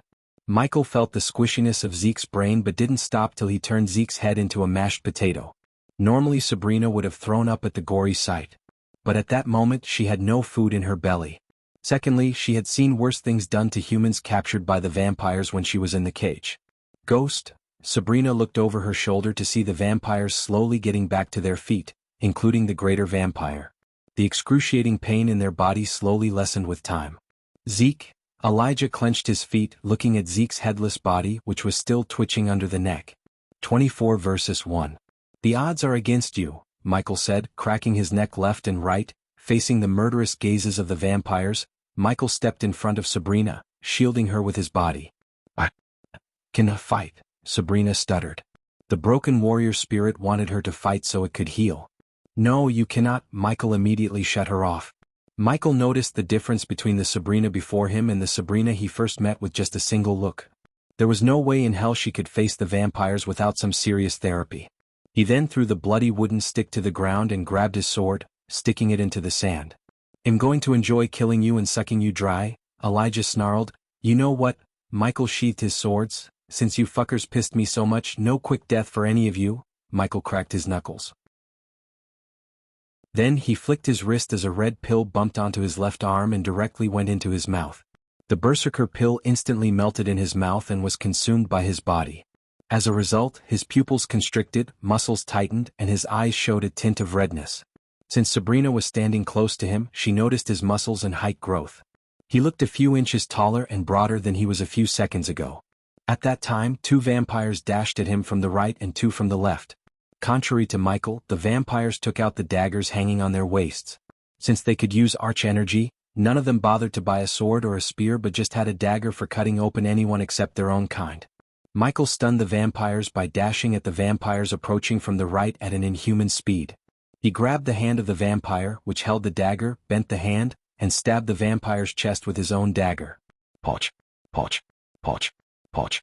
Michael rapidly stabbed the vampire's chest until he decided to slit his throat. Then he kicked the body towards the vampires flanking from the left, which left 1 vampire on his right. The vampire swung his dagger while another 6 surrounded him. He swiftly swayed his body, easily evading the dagger. Then in a blink of an eye, Michael threw an uppercut to the vampire's lower chin. His inhuman strength produced by consuming the berserker pill dislocated the vampire's jaw in an instant. Additionally, the vampire's few teeth and blood mixed with saliva sprayed out of his mouth. Michael grabbed the 2 teeth and slammed them against the vampire's eye socket. Then, without giving the vampire the time to regain his balance, Michael grabbed his head and snapped it like a twig. He lifted the dead vampire by his legs and waved it in a circle, knocking down all the 6 vampires who surrounded him. Ding. Congratulations to the host for successfully being a badass. The reward is 3,000 badass points. Ding. Congratulations to the host for successfully being a badass. The reward is 400 badass points. Ding. Congratulations to the host for successfully being a badass. The reward is 2,500 badass points. The system notification continuously rang in his mind. Sabrina couldn't take his eyes off Michael. He was the exact opposite of Noah, but for some reason she felt safe with him just as she felt with Noah. She had been praying for her siblings to come to her rescue, and instead of Noah or Rowena, Sabrina received him. She couldn't believe he was wreaking havoc among the vampires without using any spell. It had become clear to Sabrina that he spared Andrew's life and Peter's. Looking at him brutally killing the vampires, her warrior spirit slowly healed up. Human filth. At that moment, Elijah had enough as he dashed at Michael. Compared to Michael, Elijah was a foot taller than him. He tried to grab Michael by his neck, but Elijah had no idea the extent of raw strength Michael possessed. When Elijah reached out to grab Michael, he bent backward, unsheathed his sword, and swung the sword straight across Elijah's neck. The very next moment, Elijah saw everything spinning around him and a headless body staggering around Ghost. That was the last sight he saw before everything became darker. The vampires halted their steps as they shuddered in fear. Their fear was logical because he had just cleaved their leader's head in a blink of an eye. Many of them didn't even see what had just happened. One moment, Ghost and Elijah dashed towards each other, and the next moment, Elijah's head went flying away from his body. "I'm not a fucking saint to keep my word," Michael smirked. Under their terrified gazes, Michael grabbed Elijah's headless body as it rained down blood on him. His face was painted red with Elijah's blood in a few moments. When he smirked, he looked like the devil himself grinning at them.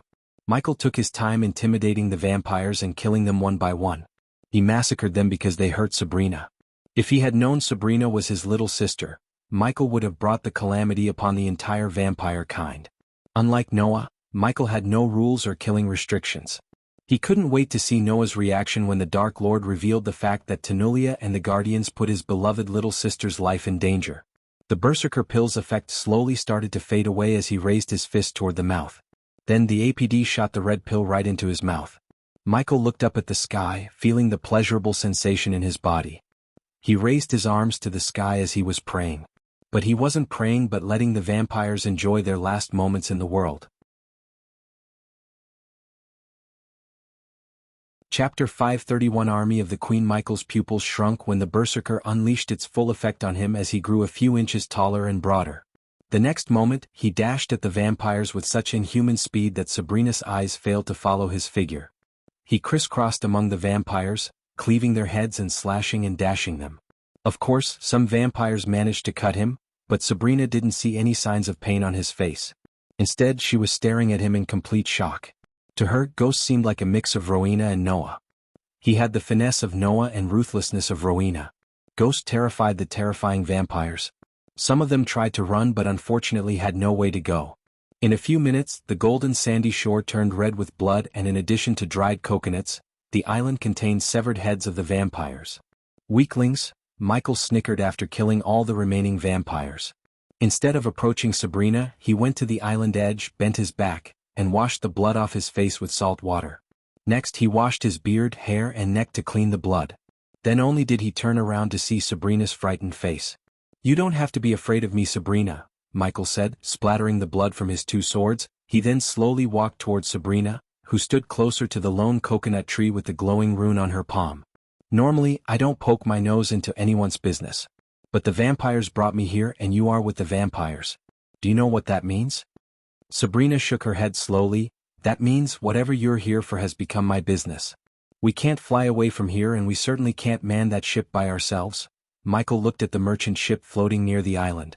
Of course he could fly away from the island if he wanted. However, it would defeat his whole purpose of coming here. Still, Michael had to put up a facade like he was brought to the island by the vampires. "So it's safe to assume you were brought here by the vampires because of that, right?" Sabrina saw Ghost's gaze falling on her glowing hand. Sabrina slowly bobbed her head up and down. He then turned his head to the side to see the glowing rune on the tree. Unfortunately, although the system scanned the rune, it failed to find what kind of energy the rune was pulsating.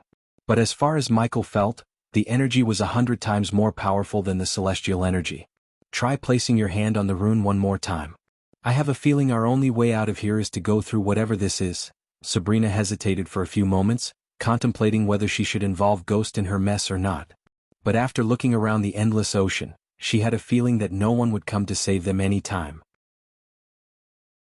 Besides, Sabrina wanted to see what the vampires wanted from her. Wait, but when she was just a few inches away from touching the rune on the coconut tree, Michael grabbed her hand. "If we are going to do this, there are some rules. If you follow these, you will get home safe and sound. You got me?" Michael looked into her eyes and didn't move his gaze even an inch away. Under his cold gaze, she had no choice but to nod. Good.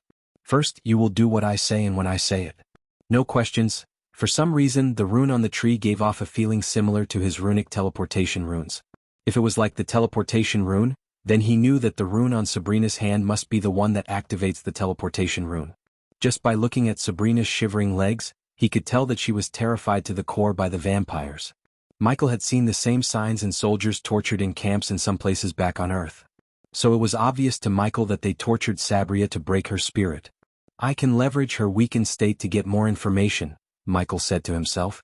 Since her mind and body were in a vulnerable state, he planned to exploit it to get as much information as possible from Sabrina related to the key. Second, no lone wolf bullshit. You're not in the shape to fight alone. So let me do the fighting. You will stay close to me all the time, but no buts. I'm giving you a golden opportunity here, Sabrina. You can watch and learn from the best. You can either accept it or throw it away. The choice is yours, Michael interjected her before she could oppose him. Sabrina stared into his calm pitch-black eyes for a few moments. Finally Sabrina nodded, having no choice. Now go ahead. Michael released her hand as she finally placed her hand again on the rune. As soon as both runes came into contact, the runes created a powerful shock wave that circled out of the island, forming a strong wave in the sea against the wind. It almost knocked down Michael but blasted the dead bodies into the sea. The next moment, a bright light beam shot out of the tree, enveloping Sabrina and Michael. Sabrina quickly covered her eyes with her hand. When she opened her eyes, she was standing in a gloomy place void of any color except black and white. She looked up to see nothing but a black sky. She saw nothing but dark walls engraved with countless runes and symbols when she looked around her. Hearing a sudden rustling sound, she jerked her head to the right to see Ghost running his hand through the symbols. The hallway she was standing in was at least 15 meters wide. She slowly made her way towards Ghost, who was busy checking out the symbols and engravings on the wall. The place gave her an eerie feeling with its black and white ambience. Michael on the other hand was focused on the engravings and symbols on the wall to the point he didn't even notice Sabrina standing behind him. The seemingly chaotic engravings formed a drawing when looked closer. He could vaguely make out a lion with wings roaring at a woman with a giant woman with several arms. What drew his attention the most was the figure standing beside the lion. He seemed to be holding a sword and a hammer resembling the Doombringer. Is that me? Michael asked himself. Ghost? He snapped back to reality when Sabrina placed her hand on his shoulder. You have any idea about this place? Michael asked Sabrina. He felt like he was dropped into a black and white movie. Even the gems in her dress lost their glow and looked gray.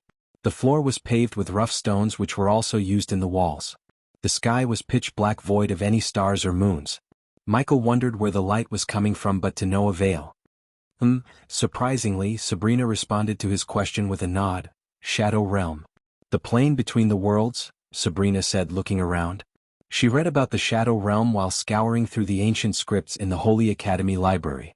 Among all the realms, the Shadow Realm was the most mysterious and many believed it was just a myth. However, after looking around the place she had no doubts. What might possibly tempt the vampires in this place? Michael slowly walked along the walls as Sabrina followed him behind. Can you remember anything the vampires said that could help us? Calm yourself and think. Michael urged her to spill more information about the key.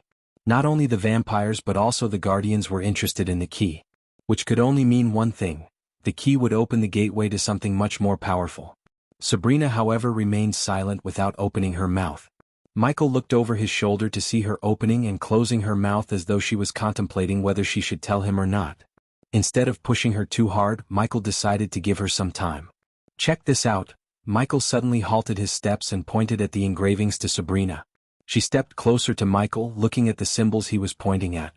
While she was looking at the random place Michael showed her, Michael took out several spiders and drones and let them fly out in all directions to get the place's layout. Am I looking at something? Sabrina asked after a while. No matter how close she looked, she couldn't make out anything but just random shapes and symbols. It's a maze, Michael mumbled under his breath when the drones and spiders formed a map of the place. They were literally standing in the middle of a maze. The drones were still flying as the layout of the place confused Michael as a maze should. I need to come up with a plan, Michael thought. But, of course, Sabrina was the best source to know more about the place was Sabrina. What else do you know about this Shadow Realm? Any time difference between us and our world? According to the scripts I read, time stays still in the Shadow Realm. Finally, Michael felt a little bit relieved. In case the time stood still, as she said, he could attend the Aqua Clan auction without missing it. Besides, he didn't have to worry about missing the rest of his studies in Mazeroth. Whoosh. His train of thoughts was abruptly interrupted by a whistling wind. They both felt a gust of wind passing through them. Michael immediately unsheathed his swords while scanning the surroundings. His environmental scanning map didn't reveal any hostiles near him until he vaguely saw a few silhouettes materializing out of thin air surrounding them. System, scan them. Michael quickly ordered the system as the creatures walked out from the shadows, revealing their full form. As soon as Michael's gaze swept across them, he creased his brows. They were some kind of humanoid creatures with no skin covering their bodies. The creatures hissed at Michael. To him, they resembled the skinless anatomy dummies in science labs. Sabrina, who had less tolerance for horrifying creatures, immediately felt her stomach growling as her face turned green. Army of the Queen? Surprisingly, Michael heard the system's voice flickering as though something was disarraying the system. Army of the Queen? Michael was surprised. He expected more information from the system other than some cryptic words. Fortunately, Michael was able to feel his arch and celestial energy. Do you have any defense spells? Michael asked Sabrina in a husky voice while watching the skinless humanoid creatures cautiously. Sabrina nodded as he expected. Cast it on yourself and stay close to me. Michael shielded Sabrina with his body by moving closer to her. The fact she felt safe when she was with him surprised Sabrina deep down. She had only experienced this feeling when she was with her family. Hence, she contemplated how she could experience the same feeling with Ghost. Meanwhile, the creatures seemed to be hesitating to attack Michael. They were taking a step forward and back again and again. Trident cross. Sabrina waved her hand as a ghostly golden trident materialized over her head. Then from the trident's end, a translucent shield shot out to cover Sabrina. Michael counted 12 creatures around him. He wanted to know how powerful they were before unleashing his full power. Ignitia. Michael raised his sword as the lightning bolt traveled through the sword and went straight through the creature standing 15 meters away from him. As soon as the lightning bolt entered its head, the creature's head exploded into red mist, which startled the others. Ding. Congratulations to the host for killing a low-level queen worshipper. The reward is 10,000 experience points and 1,000 badass points. The system sounded fine except when it said the word queen. It felt like there was something else after the queen, but he couldn't hear the word. The static prevented Michael from hearing the word clearly. So weak, Michael mumbled after the headless creature collapsed to the ground. The other creatures angrily hissed at Michael. But since they had no skin on their body or face, there was no expression. So the only sign of anger they could make was hissing. Ring of Fire. Since they were standing in a circle around him, Michael simply cast the Ring of Fire to burn them all with a single spell. Ding. Congratulations to the host for killing a low-level queen worshipper. The reward is 10,000 experience points and 1,000 badass points. Ding. Congratulations to the host for killing a low-level queen worshipper. The reward is 10,000 experience points and 1,000 badass points. Ding. Congratulations to the host for killing a low-level queen worshipper. The reward is 10,000 experience points and 1,000 badass points. Visit. For the best experience. Congratulations to the host for killing a low-level queen worshipper. The reward is 10,000 experience points and 1,000 badass points. The creatures squirmed and growled on the ground, getting barbecued by the flame. However, since Michael avoided using the dark flames, they didn't completely turn into a pile of ashes. We should move. I have a feeling they are just scouts.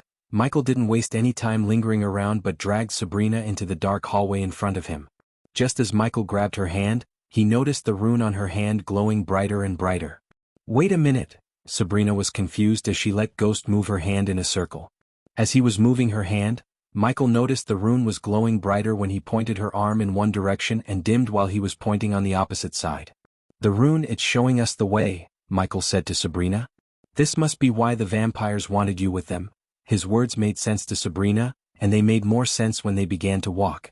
After almost 15 minutes of walking in utter silence, the straight hallway branched into several paths. Point your arm towards each and every path, Michael instructed Sabrina. Currently, 7 paths were branching out in front of them.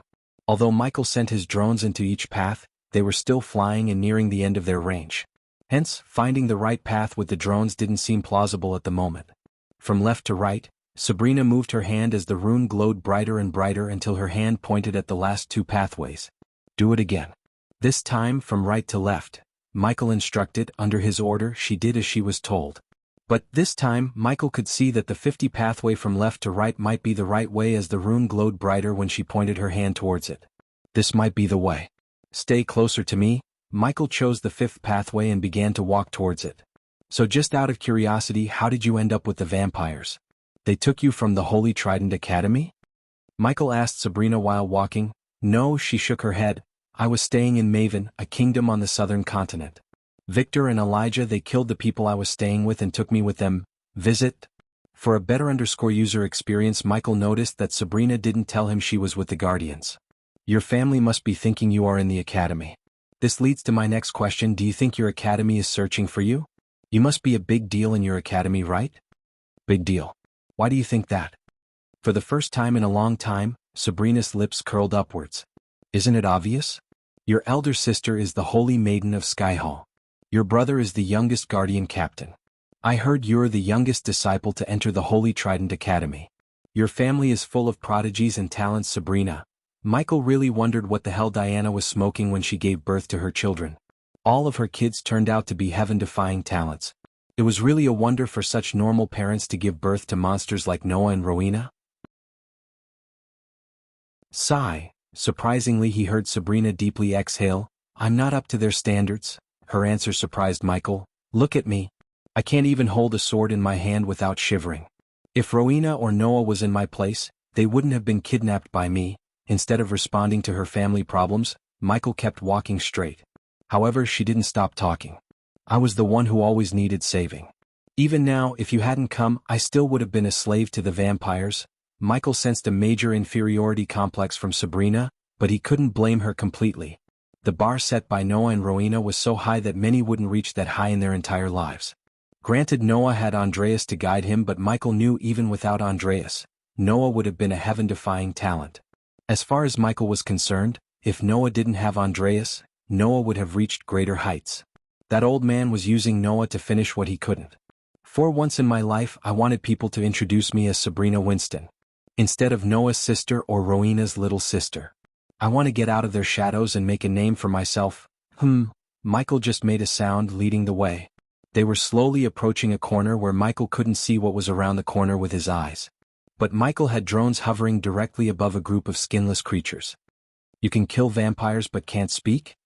Sabrina frowned as she expected Ghost to speak his mind. Shoo! Michael quickly pushed Sabrina to the wall and placed his finger on his lips, wordlessly telling her to be quiet. Michael slowly moved along with the wall to the corner. He slightly moved his head, looking at the group of 5 skinless figures lying on the ground while one figure stood guard. The group of 5 seemed to be sleeping. The snoring was a dead giveaway. Still, Michael was surprised as he didn't expect them to function like normal human beings. Sabrina moved so close to him to the point he could feel her warm breath on his chest and smell the vague jasmine flavor from the top of her head. Considering she was his chest height, Michael grabbed her head and pushed her to the side. The latest understudies are on website. What are they doing? Sleeping perhaps, Michael whispered to her. Then he slowly unsheathed his swords without making a sound. Surprisingly, Michael extended the hilt of one sword to her. She was confused because he said she couldn't fight before they were teleported to the Shadow Realm. Without waiting for her to grab the hilt, Michael lifted her hand and placed the sword in her hand. Michael noticed her hands shivering just like she said. You can't get better without going through pain and suffering. Hold it tight. Michael pressed her fist, tightening her grip on the hilt. I will take care of the standing one. You sneak up on the others and cut their throats in their sleep. Michael didn't even wait for her answer as he leaped into the air and landed right behind the creature in a blink of an eye. There was no way but to walk past them. His speed and agility really startled Sabrina. He moved like a leaf in the wind, gentle and light. The skinless monster didn't even move until he stabbed it right through the head from behind. After killing the skinless creature, he placed the body on the ground making no sound. Then he locked his gaze with her. Sabrina stared at Ghost, who waved his hand, telling her to come forward and end their lives. Real warriors look their enemies in the eyes before taking their lives. Noah's words sounded in Sabrina's mind, preventing her from moving her legs. A coward takes life from behind. A warrior protects a life behind him. She could literally hear Noah's teachings in her head. Never in her life did she take life from behind. Noah taught her to fight like a warrior, not like an assassin. But at that moment, Ghost was telling her to do exactly what Noah said don't. Typical, Michael snickered inside, looking at Sabrina hesitating. Instead of waiting for her to sneak up on them and cut their throats, Michael decided to kill them by himself. Standing around the corner, Sabrina saw Ghost disappointingly shaking his head before stabbing the sleeping creatures through their heads one by one in a few blinks of an eye. Ding. Congratulations to the host for killing a low-level queen worshipper. The reward is 10,000 experience points and 1,000 badass points. Each time Michael killed a creature, the system awarded him with a measly amount of 10,000 experience points. So that was why Michael asked Sabrina to kill them, because that would have given her some amount of courage. After Michael killed them, she slowly walked toward him with her head down. She couldn't look him in the eyes for some reason. But unlike she expected, Michael didn't say anything. Visit. For a better user experience, come on, let's go. I'll take that. Michael took the sword from Sabrina's hand and turned around to continue his journey, showing no signs of disappointment on his face. As he was leading the way, Sabrina followed him silently. Occasionally she opened her mouth and shut it close quickly. Since the path went straight, he did not need to focus on Sabrina's rube. So instead, he focused on the walls to make out shapes from the chaotic scribbling on the walls. After almost 15 minutes of walking in silence, the symbols and drawings on the wall began to make sense. Michael walked along the walls looking at the engravings. This time, Michael saw a vague shape of a cobra and a man with wings fighting a woman on a giant lizard-like monster. Shit. When Michael touched the man, he felt a sudden bolt of electricity running through his finger. What the hell?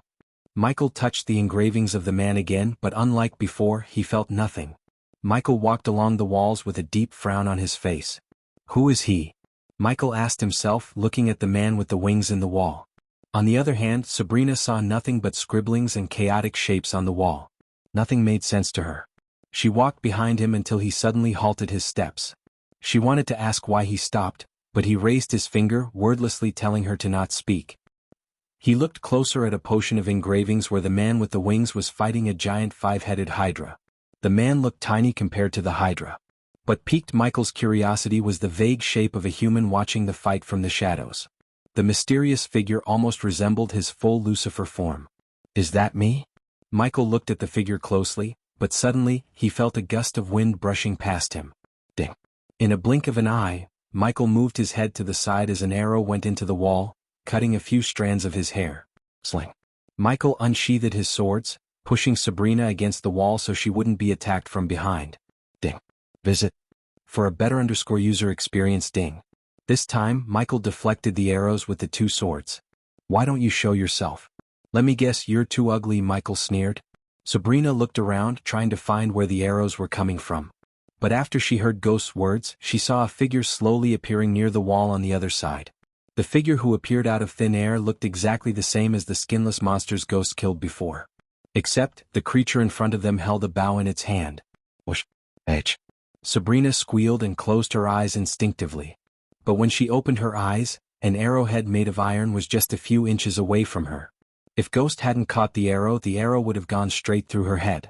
Trident cross. Snapping out of the shock, Sabrina quickly waved her hand as the ghostly golden trident materialized over her head. Whoosh. Whoosh. Whoosh. The skinless archer changed its target when the translucent shield appeared around her. It rapidly fired arrow after arrow at Michael with lightning speed. The archer was indeed fast, but Michael was faster than him. Hence, he easily deflected the arrows with his swords while walking toward the archer. Ignitia. Michael pointed one sword at the creature and fired a bolt of lightning while deflecting the arrows with the other. Grr. The creature growled, leaping away from the lightning bolt just in time. Michael fired lightning bolts rapidly like he was shooting a gun. Thus, the skinless creature was forced to leap and run instead of firing arrows at Michael. It was so easy for Michael, a soul-refining stage warrior, to toy with the weak creature. Besides, the Shadow Realm boosted his power to a certain degree with its dark, gloomy ambience. After a few moments, Sabrina saw Ghost firing lightning bolts out of both swords. As a result, the creature growled and kept leaping back and forth. It felt as Ghost was toying with the creature to Sabrina. He was not a guy who would toy with his foes. Why are you running? Don't you want to kill me? Michael pretended to play with the creature, but in truth he was testing the creature's agility, speed, and powers. Even a weak rat would unleash new forms of attacks when pushed to the corner, so Michael wanted to see what the creature before him could do. Visit. For the best no_underscore_undersea experience, Wind Blast. Michael changed his tactic by sending a powerful wave of wind toward the creature, blasting it onto the wall behind. The creature was able to avoid lightning bolts, but it couldn't escape the wind blast. The creature squirmed, trying to get back to its feet. But looking at Michael approaching it gradually, the creature closed its eyes as Michael saw a bright white light enveloping the creature. That's it, use everything you have. Michael intentionally riled up the creature by laughing at it. Does the host wish to convert the life energy the Queen's Archer radiated to arch energy and show its relative cultivation level? It's nice to see you are being helpful again, system. Michael mumbled under his breath sarcastically. It would cost you 50,000 badass points. No shit, Sherlock. Just take it. Michael didn't try to be stingy, as knowing the enemies was crucial to winning any battle. Until now, he didn't meet any challenging skinless creatures, so he killed them easily. However, that didn't mean he wouldn't meet any stronger creatures. In fact, he had a feeling that they were just in the beginning stages of the maze and would meet terrifying foes on their way forward. Michael halted his steps, waiting for the system to give him the ability to see the creature's cultivation level. Sabrina was confused as she failed to understand why he stopped attacking the creature. On the other hand, she noticed the creature raising its hands to the sky as though it was praying for something. As a result, Sabrina saw a black arrow slowly materializing in its hands. Body strengthening stage? Suddenly Michael was able to sense the cultivation level of the creature. But, to be honest, he was kinda surprised at how weak it was. Its cultivation stage gradually rose from the body strengthening stage level 2 to 5 and stopped at level 6 when the black arrow finished taking its shape. Grr. The creature knocked the arrow on the string, aiming at Michael, who remained still. Lightning dash. Before the creature could release the arrow, Michael dashed at the creature.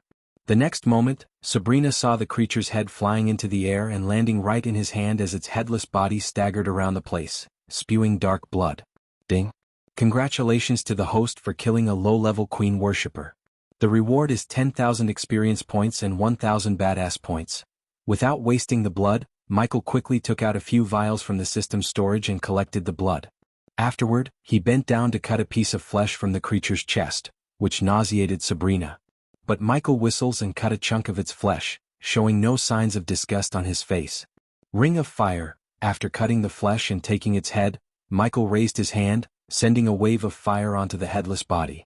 It took the fire a few minutes to disintegrate the body into a pile of ash and bones. After killing the creature, Michael returned to the wall section where he was staring before the creature attacked him. However, he was disappointed to see the arrow sticking right through the place where he saw a figure resembling him. Visit. For a better user experience, damn it. Michael punched the wall, shocking Sabrina. What was that? She asked, breaking her long silence. Nothing. Come on, let's go. Meanwhile, somewhere else in Sabar was sitting behind an oak table with moonlight pouring on him through the window behind him. He closed the thick book he was reading and took a long sip of red liquid from the glass in his hand. One would expect the liquid to be wine, but in truth, it was human blood. What else could an elder vampire like him drink on a beautiful night like this? His eyes were too tired to the point he wanted to cancel his night hunt and go to sleep. However, when he was about to stand up, he heard someone knocking on his door. Come in, Saber calmly said as a young girl wearing a black top and a white miniskirt entered the room carrying a wooden box. Lord Saber, someone has sent you this? Saber creased his brows as he smelled a familiar scent from within the wooden box. Leave it here. The maid girl placed the box on the table, bowed towards him, and left the room, leaving Saber alone in his rather empty room. Saber waited until the footsteps were completely unhearable. Then, looking at the wooden box, Saber exhaled. Then he slowly lifted up the wooden box to see the bloody severed head of Hakan staring at him. Hakan. Even at that moment when a fellow elder vampire's dead eyes were coldly staring at him, Saber didn't lose his calmness. Instead, he closed Hakan's eyes and picked up the letter beside the head. It was obvious to Saber that whoever killed Hakan left the letter for him to read. So, he didn't waste any time but picked up the letter and opened it. Dear Saber, I hope you are enjoying your evening in the continent, the land of the rich. If you wish to continue your life by leeching onto wealthy nobles, you may do so. However, the moment you step outside I will end your pathetic life, just like I did to your friend Hakan. Yours truly, the one who's holding your life. Chill. Out of the blue, The windows behind him shattered as an arrow went straight through his shoulder. Saber jerked around to see no one in the sky. He dashed outside, but there was no one in the area as far as he could see and sense. Who are you? Floating in midair, Hakan asked himself. The latest _IP_SODs are on _the website. Am I being hunted?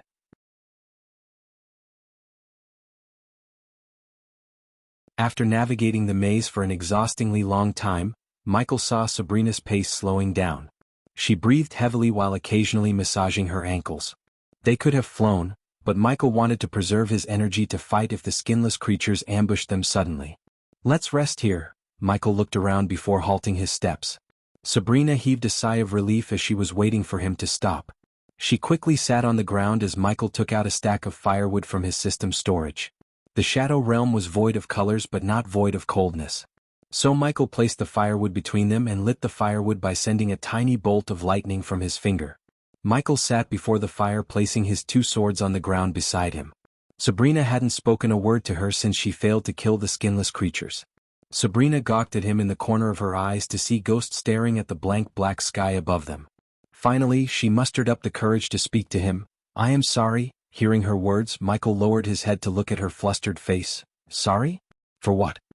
Michael asked. For not killing them. Michael took a long deep breath. I don't blame you, Sabrina. You have your own moral codes. There's nothing wrong with that.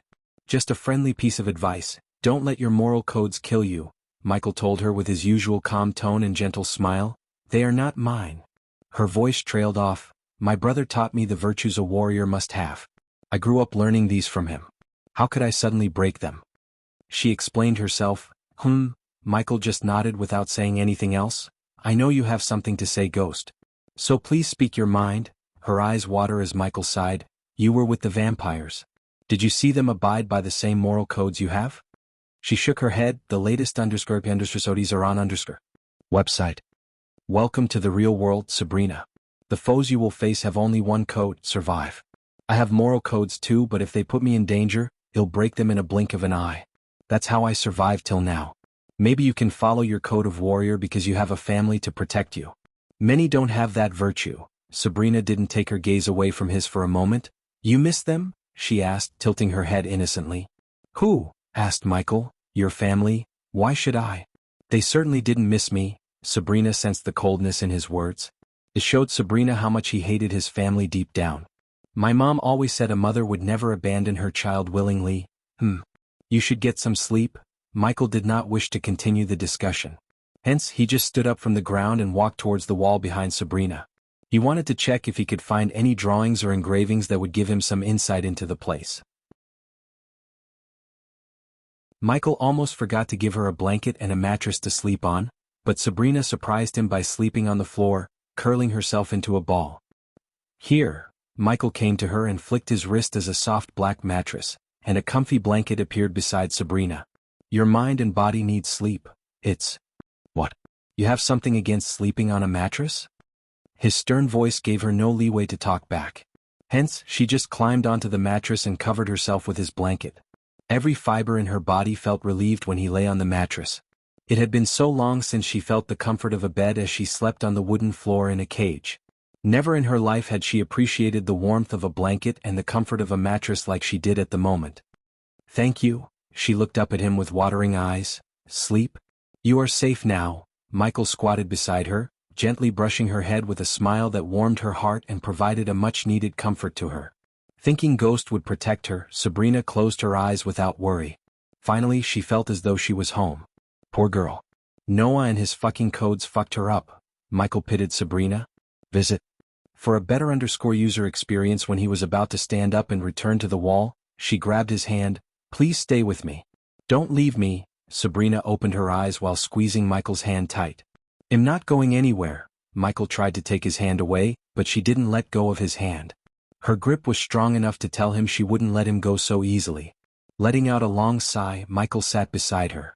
Still, she didn't release his hand. I am here. Now sleep. Since Michael couldn't help but pity Sabrina because of what she had gone through. Finally, she closed her eyes once again while holding his hand tight. Having no choice but to stay with her, Michael sat beside her and took out the book Lord information gave him. He opened the book with one hand as his other hand was being used as a pillow by Sabrina. While reading the book, Michael tried to contact Azazel, only to fail. Michael lost track of time reading the book. He was drowned in reading until Sabria snuggled closer and closer to him. "Shit," Michael cussed as she climbed onto his leg and placed her head on his lap. Michael felt so uncomfortable since only Gaia had ever slept on his lap. It felt weird for a few moments, but when he saw Sabrina sleeping peacefully, he just smiled and let her sleep on his lap. He even brushed her hair with his other hand. Almost an hour passed as Michael closed the book and looked at Sabrina. He felt something weird. He couldn't put his finger on it, but something felt so odd, like he had some kind of connection with the girl. Should I take a blood sample? Michael asked himself. He even extended the needle in his APD to get some of her blood. But unfortunately, he halted his movement as he sensed several skinless creatures surrounding him. Michael saw at least 12 skinless creatures around him. Some carried bows while the rest had tridents. Shoo! Michael put his finger on his lips. The skinless creatures around him were at the core formation stage level 3. These mindless creatures were nothing but an annoyance to Michael. He gently lifted Sabrina's head and placed it on the book, replacing his lap with the book. He extended his hand towards the swords a few meters away as the swords flew into his hands. "She is sleeping, so keep it down," Michael whispered to the skinless creatures. Something told Michael that they understood their language. Dash, but one of the skinless creatures that held a trident tried to growl. However, its growl was cut close by Michael. In a blink of an eye, he needed its life by sending a lightning bolt through its throat. While the skinless creatures were startled by the quickness of his kill, Michael looked down at Sabrina to see her still sleeping without moving an inch. After making sure she was still sleeping, Michael looked up at the sky and raised his sword. A glint of shock emerged in their eyes. Michael saw a heat signature in the sky. Although it was invisible, he knew there was someone watching him. He had the feeling of someone watching him since he was teleported to the Shadow Realm, but only now could he see a heat signature. Visit. For a better user experience, as soon as he raised his sword, the heat signature vanished into thin air. Kill him. Surprisingly, Michael heard an echo after the heat signature disappeared. It was a demonic voice 100 times more frightening than his Lucifer voice. Queen. For the first time, Michael heard a word coming out of the creature's mouth. Sabrina squirmed after they made a sound, but Michael quickly sent a soft wave of wind, brushing her head. Queen Ha. Michael looked around the skinless creatures. He took a step forward as all the archers rained down arrows on him. Then, without even blinking an eye, Michael cast the wind blast. The spell created a powerful blast of wind around him, tossing the arrows away from him. But before Sabrina could wake up, he took out a sleeping pill and threw it near Sabrina's nose. The pill immediately turned into a vapor and entered her nostrils. As a result, she started to snore and fall into the deepest pits of sleep. Now we can start the party, Michael snickered. But instead of dashing toward them and fighting like earlier, Michael accessed his system storage to retrieve a dark potion. Meanwhile, the archers prepared to fire another volley of arrows, and the trident-carrying creatures poised to attack Michael as soon as he took another step toward them. The creatures expected Michael to fight as he did on his way here. However, Michael surprised the creatures by throwing the potion in his hand into the fire burning before him. The vial shattered with a muffled sound. Soon, a cloud of white smoke emerged from the fire, immediately mixing with the air around them. Michael felt nothing even after inhaling the smoke. However, the skinless creatures growled as they grabbed their throats. Jurr! They kept growling as most of them dropped the weapons in their hands to the ground. A few seconds later, they all collapsed, squirming like a fish out of water on the ground. Blood seeped out from every pore in their skinless body. Ding! Congratulations to the host for killing a low-level queen worshipper. The reward is 10,000 experience points and 1,000 badass points. Ding! Congratulations to the host for killing a low-level queen worshipper. The reward is 10,000 experience points and 1,000 badass points. Ding! Congratulations to the host for killing a low-level queen worshipper. The reward is 10,000 experience points and 1,000 badass points. One by one, the skinless creatures died by drowning in their own pool of blood. The nanites mixed with the potion he brewed using the creature's head and flesh produced a powerful poison. In truth, the poison's effect surpassed his expectations. The only unfortunate thing was, even though the creatures were relatively at the core formation stage, he didn't receive more experience points. Shit, he is coming for me. Michael heard a panic-stricken voice out of the blue. He jerked his head away in the direction but saw no one in the area. He scanned the area and tuned his X-ray vision. But still, Michael saw no life signs around him except Sabrina, who was sleeping peacefully. "Arrest him." Michael heard another voice of a woman with a British accent. "He is hunting me." Michael heard the first voice he heard again, "Draven." Visit for a better user experience.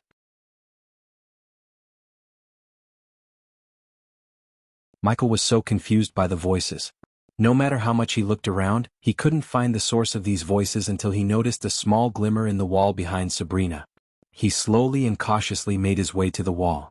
The part of the wall he noticed a glimmer had a crack, and finally he found out that the voice is coming through the crack. He leaned closer to the wall, placing his ear against the crack to listen to the voice. However, the moment he placed his ear on the wall, he felt a sudden force pulling him into the crack. What the fuck? Michael tried to pull himself free from the force, but he failed. He couldn't even move an inch. "System," Michael called for the system's help, except the system did not respond to him. The next moment, everything around him became pitch black. Michael heard an otherworldly humming as he saw the light in front of him a few hundred meters away. He wondered where he was and tried to contact the system, but it didn't respond. He felt like he was soaring through the air like a rocket.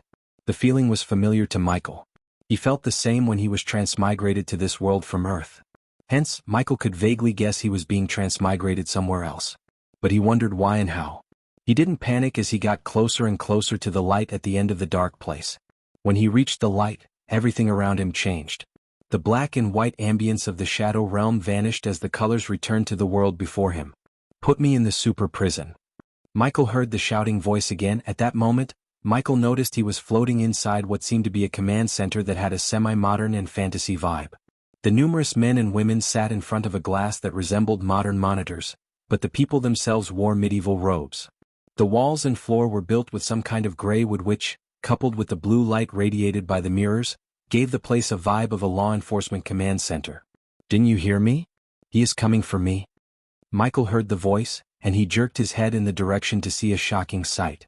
A man with 6 hands shouting at a man on the elevated platform at the hall's back. He had 2 human hands and 4 hands protruding out of his back. Compared to his human hands, the hands coming out of his back were longer and seemed rubbery. In addition to his surprising 6 arms, the man wore dark goggles covering half of his face. On the contrary to the man with 6 hands, the man he was shouting at looked normal, calm, and composed. Instead, the dark-skinned man radiated a domineering aura. Michael turned his gaze at the mirrors for a moment to see various pictures of people and images of places running on. Suddenly, the mirrors went blank as they flickered with red light. "What's happening?" The dark-skinned man on the platform asked in a thick accent. Soon, 5 figures dressed in various superhero costumes entered the hall through the door behind the dark-skinned man. The men and women in the hall waved their hands. They kept touching the various symbols appearing on the mirrors until the mirrors stopped flickering with red light. Visit for a better user experience. I don't know, General. Suddenly the Etherian energy readings went off the charts. A young man said as the man with 6 arms shivered, "It's him. You have to save me." When the man with 6 arms stuttered, the 5 figures who had just entered the room poised to attack the man. Among the 5, 2 youngsters didn't wear any masks. One was a dark-skinned young man with a muscular physique and tall. He wore a jade t-shirt and a pair of spiky gloves. Meanwhile, the other was a strikingly beautiful blonde girl who tied her hair into a short ponytail. She moved her mouth as though she was chewing a piece of gum inside. The remaining 3 all wore latex costumes, and all looked different and unique from one another. The man leading the group wore a suit resembling the suit of a Spider-Man, except his crimson-red suit was sleeveless. The girl behind him wore a yellow suit with black stripes resembling a Bengal tiger. Except for the ponytail striking out of her mask, the suit covered every part of her body. The last group member wore a half mask covering the face above his mouth. His suit had a mix of red and blue with a symbol of an eagle engraved onto his chest. Something told Michael that they were all young and some kind of superheroes. "System, where the fuck is happening right now?" asked Michael. He tried to touch the wall beside him, but as he expected, his hands went inside the wall. The host has been pulled into another universe from the shadow realm.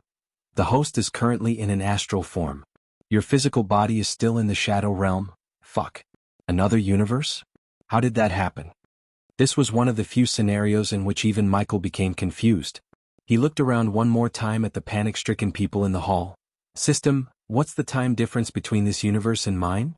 Michael calmed himself as he knew panicking wouldn't help solve anything. The host has nothing to worry about. In the Shadow Realm, not even a second has passed. So the time difference between your universe and Etheria is negligible? So this universe is called Etheria. Michael slowly floated towards the young man who talked about energy readings. Michael tried to slap the young man, but his hand went straight through the man's head, making Michael smile. How do I get out of this place? Your soul cannot stay apart from your body for long. The Shadow Realm will return your soul to your body soon. Michael was relieved to hear that he could return to his universe soon.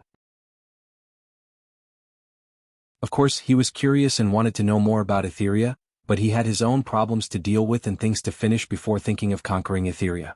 Why am I here though? The system level is too low to answer the host's question. You know, you have been less useful recently. The latest _AP_SODIs are on website. Says the host who doesn't upgrade the system more often. The system snickered. What the hell is he doing here, Chandler? The red-suited hero asked the dark-skinned man. Unlike the latex-suited youngsters, the man wore a long black coat with crimson-red lining and had wavy neck-length hair. Stand down, the man raised his hand. He's here to surrender. Surrender? The tall, muscular guy opened his eyes wide. No, I am not buying it, Chandler. He's trying to pull something. The girl chewing the bubble gum looked skeptical, as well as the muscular guy. Since Michael had nothing else to do, he wanted to see what was happening. He floated towards the group. Run a full scan of the ship. I don't want to get caught with my pants down. Instead of responding to the angry youngster, the man ordered his crew. For God's sake, put me in jail or call the Supreme Ones. Michael noticed the man with 6 arms shivering uncontrollably and sweating like a pig. Calm down, Fergus. You're safe here. Michael turned back to see a young woman in black Kevlar armor walking towards them. She almost walked through Michael. General Atkins, she placed her 3 fingers on her chest and bowed towards Chandler. We have searched through the ship. We are safe and secure, General. After hearing the lady, Fergus deeply exhaled. He looked a little bit relieved. Now will you tell us why he suddenly changed his mind? Michael saw the sleeveless hero ask, the Reaper. The entire hall went silent when Chandler said the name the Reaper. No one uttered a word, and Michael saw fear and terror in everyone's eyes except Chandler and the lady who entered the hall lastly. Fergus believes the Reaper is going to kill him next, Chandler said. Believes? Fuck you, Chandler. What do you think happened to poison Lenora? Fergus asked, looking at the 5 youngsters. According to the UFH records, she disappeared. The girl chewing a gum answered Fergus as he snickered. Disappeared my ass. She was killed. No, not killed. The Reaper slaughtered her. As soon as Fergus spoke these words, the youngsters gasped in shock. Visit. For the best no_val_underscored_ng experience, the youngsters were stunned. Michael could sense the shock in their hearts despite their masks covering their faces. What the hell is he talking about, General? The girl wearing a tiger suit asked. What happened to her was strictly need to know. I have a feeling that you have a reason to share this information with us now. Michael turned his gaze towards the young man with an eagle emblem on his chest. His voice had a rather soothing effect as he spoke so calmly. You're going to escort Fergus to Supreme One's headquarters? No. Both the sleeveless guy and Fergus shouted at the same time, disagreeing with Chandler. Why can't you take me there? Or get the Supreme Ones to take me? I'm not going to go with these amateurs. The Reaper would massacre them in minutes. The muscular young man threw him a threatening glance at Fergus, but he didn't give a damn. Bringing you ourselves to them is like flashing our location to the Reaper, Michael heard Chandler. But by looking at his eyes, Michael could tell Chandler was lying. The real reason why he was ordering the youngsters to escort Fergus was definitely something else. Michael was 100% sure. Alert! Alert! Alert! Suddenly, a mechanical voice resonated in the ship as the room turned red. What's happening? The lady behind General Chandler shouted. Michael noticed the images running on the mirrors slowly transforming into a wolf's head. General Chandler, we've been hijacked by the lone wolf, the young man from before shouted at General Chandler. I knew it. I knew coming here was a mistake. I am out of here. Fergus frantically shook his head before trying to get out of the platform, but the 5 youngsters blocked his way. You're not going anywhere, the sleeveless hero exclaimed. Visit. For a better user experience, get her out of my ship. General Chandler raised his voice as the men and women in the hall began to work like bees. Then, General Chandler turned around to look at the lady. Captain Ivy, get your team ready and meet me here in 5 minutes. I have a feeling the Reaper is coming here for his life.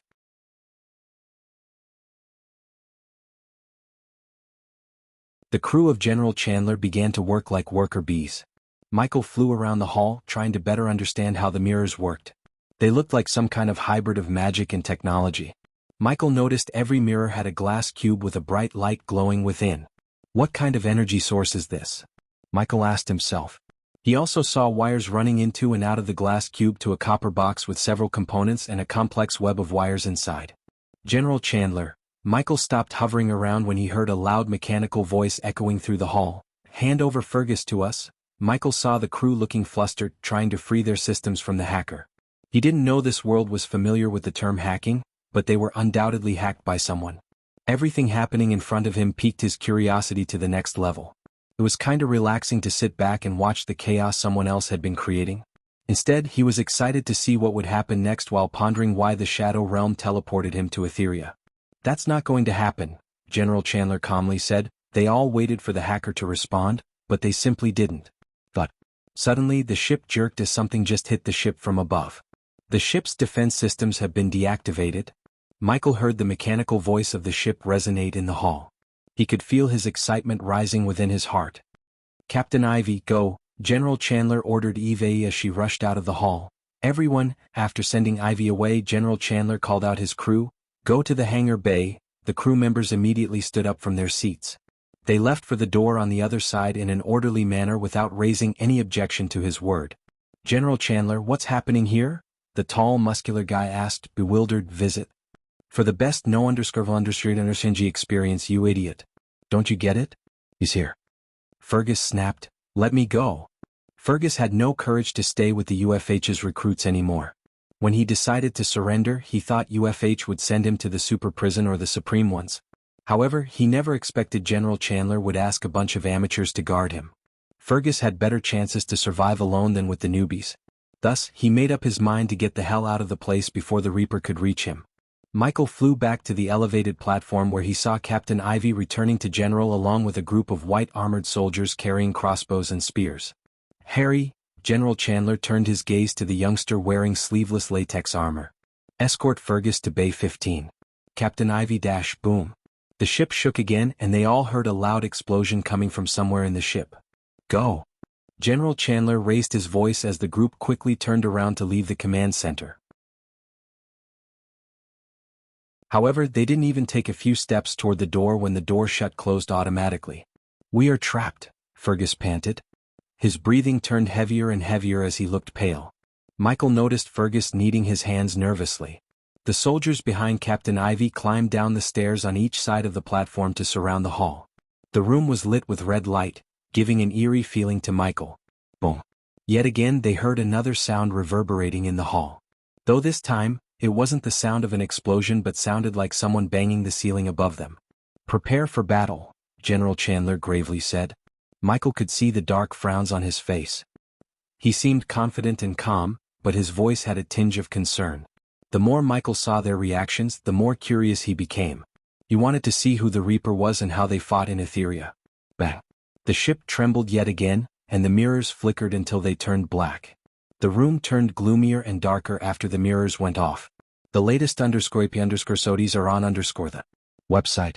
Afterward, the banging sound finally stopped. The eerie silence haunted the room, making every passing second a daunting experience. Let's see what makes this Reaper a big deal. The muscular guy cracked his knuckles. Harry, do you think your team is ready? General Chandler asked Harry without turning back. He still looked at the empty command center before him. I think we are gonna find out. Harry sounded a little bit nervous. We are all dead. Fergus just collapsed to the ground. There was no fight left in him. However, Lenora was several times more powerful than him and she was a gifted one. She not only possessed the power of charm, which puts people under her influence, but also the power to make plant life do as she wishes. She could kill anyone with a single kiss by sending the deadly toxins in her body into her prey. She was one of the most feared supervillains in all Etheria, yet Fergus saw the Reaper slaughtering her like cattle. She stood no chance against him, none at all. Bang! The ship trembled violently as a huge chunk of the wooden ceiling came down, crushing several mirrors under and creating a cloud of dust in the center of the room. Captain Ivy and her men immediately surrounded the cloud of mist as Michael vaguely saw a silhouette standing in the mist. Ivy and her men slowly approached the center when they saw the shadow of wings appearing in the wall behind the mist. The man with the wings? Michael recalled the engravings on the wall he saw. The wings and the silhouette of the figure looked precisely the same as the engraving. Now Michael wondered who the other person in the drawing was, the one who was watching the man with the wings battling a lady with hundreds of arms. The Reaper, Fergus mumbled, and when Michael looked down, he noticed a wet spot enlarging on his brown pants. Fergus had literally pissed himself just by looking at the Reaper. It was apparent to Michael that whoever the Reaper was, he put the fear of gods in his enemies' hearts. Boom. Ivy and her men were just a few meters away from the Reaper when he flapped his feathery wings. The next moment, a powerful shock wave created by the flap of his wings sent Ivy and her men crashing onto the wall behind them. Although Michael was not in his physical form to feel the shock wave, he could guess the force by looking at the trembling platform. The youngsters and General Chandler had to hold onto the rails to avoid stumbling down. Michael looked around to see Ivy and her men lying on the ground without any movements. Some even bled because of how badly they hit the wall before falling onto the ground. Dang, the girl chewing a gum stick blew out a bubble and exclaimed. The shock wave cleared the cloud of dust, revealing the Reaper to everyone in the hall. As soon as Michael's gaze swept the Reaper, he was hit with a familiar feeling. The Reaper wore a long black coat and a suit of armor that seemed like it was made of Kevlar and some metal plates underneath. Visit. For a better user experience, his raven black hair, how he dressed, and the cold murderous look in his eyes reminded Michael of himself. Besides, Michael had a feeling that he had seen him in life before. To be honest, Michael thought the Reaper would be old or at least a middle-aged man after seeing how they acted. However, the Reaper was a young man. At most, he would be 25 or 26, definitely not more than that. Give me Fergus and no one has to get hurt here. The Reaper's voice sounded like a death bell, clear, loud, and dosed and full of killing intent. Except you. The tall muscular guy leaped from the platform and landed a few meters away from the Reaper. Carl. Harry shouted, trying to stop him, but it was too late. Carl walked towards the Reaper, cracking his knuckles. Get ready to taste my knuckle sandwich, Carl snickered. When Carl got a hand-reaching distance to the Reaper, he closed his fist and threw a punch. Regardless of his size, Carl surprised Michael with his speed. However, the Reaper surprised him more by easily evading the punch with a sway of his body. Poch. The next moment, Carl caught up blood. Carl! His team shouted as they saw a black sword sticking out of Carl's back. Harry and the others were stunned beyond words. Their minds went blank as they had never seen Carl bleed until now. Carl was the team's defender whose power was super strength and impenetrable skin. His powers made Carl a feared superhero among the young generation of heroes. Carl's legs became weak and as a result he fell on the Reaper. The teammates were still shocked while the Reaper twisted the sword sticking through Carl's back. Tritium blade, the Reaper patted Carl's back and sent his sword deeper into Carl's gut. As a sword expert himself, Michael could tell that a stab would not take Carl's life but immobilize him. The Reaper could have easily bent his back and swung his sword across Carl's head. But the Reaper chose not, which showed Michael that the Reaper spared Carl's life when he could have taken his life without breaking a sweat. Finally, the teammates snapped out of their shock and leaped at the Reaper with uncontrollable anger and fury. Michael looked at each youngster closely to see what their superpower was. The one wearing a tiger suit leaped into the air with such finesse and ease, showing her acrobatic skills. Then Michael noticed Harry dashing at the Reaper with superhuman speed, followed by the youngster with the eagle emblem on his chest. The young man's fist lit up as lightning bolts crackled around his wrist. The last one in the group was the young girl chewing a stick of gum. Instead of following her teammates, she remained on the platform. Michael wondered what her superpower was, and his question was soon answered when a golden bow materialized in her hands. You had sent them to their death, Fergus mumbled with all of his 6 hands on his head. He seemed to have already accepted his death because he didn't even try to escape. The latest _IP_SODIs are on the website. Meanwhile, the wings just disappeared from sight as the Reaper drew his sword out of Carl.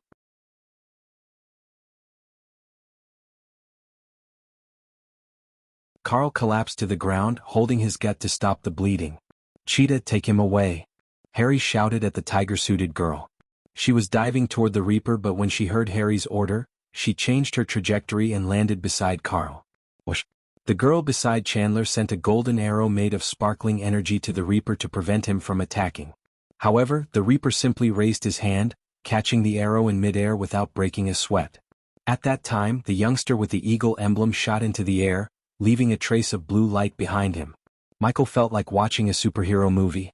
While the cheetah was dragging Carl away from the Reaper, Harry dashed at the Reaper as the man flying in the air extended his hands towards the Reaper, firing beams of blue energy. The Reaper swung his sword with one hand, blocking Harry's punches while raising his other hand as a black shield retracted out of the metal bracelet in his arm. The black shield reflected the light beams back at the man above. The youngster didn't expect the shield to return his energy beams to him.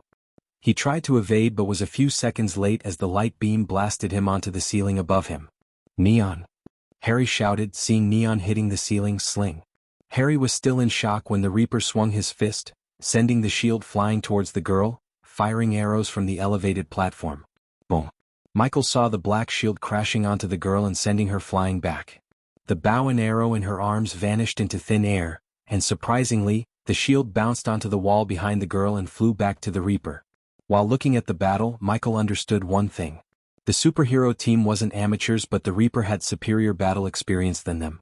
He was calculating everyone's move even before they could make it. Despite the youngsters showing good teamwork and coordination, the Reaper had the upper hand because of battle awareness. As the shield returned to his hand, the Reaper turned his full focus to Harry, who fought without any weapons. Michael saw the shield retracting into the bracelet rather than disappearing as Michael initially expected. The device on the Reaper's arm gave him the idea to build something like that so he could defend himself in a physical fight. Until now, Michael depended on his superior close combat skills and sword master to defend himself in a battle with no spells involved.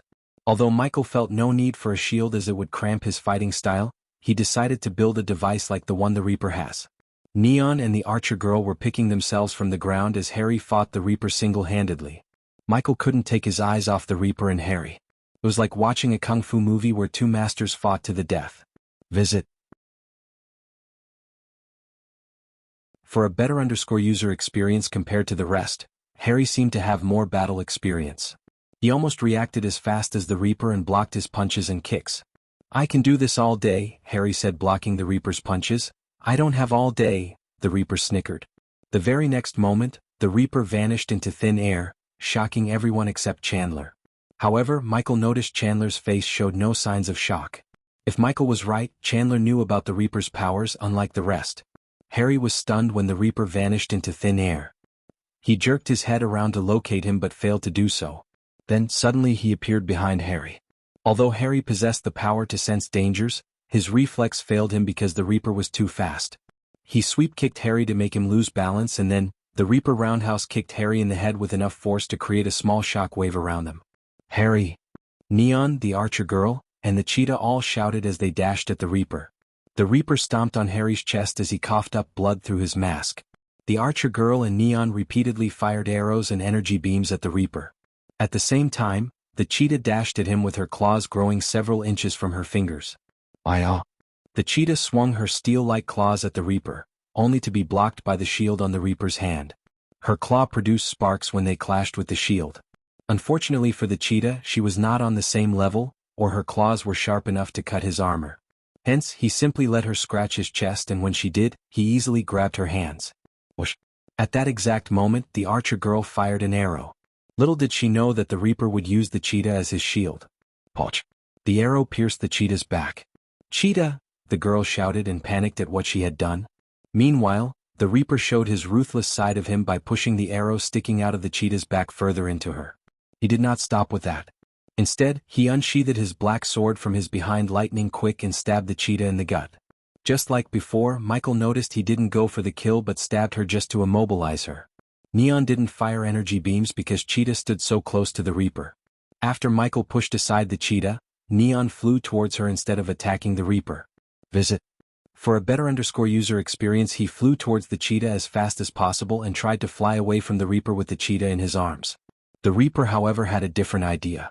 The Reaper grabbed Neon by his legs when Neon flew closer to him and pulled Neon towards him. The Reaper was too strong as Neon couldn't fly away. As his feet touched the ground, the Reaper grabbed Neon by his neck and punched him in the face.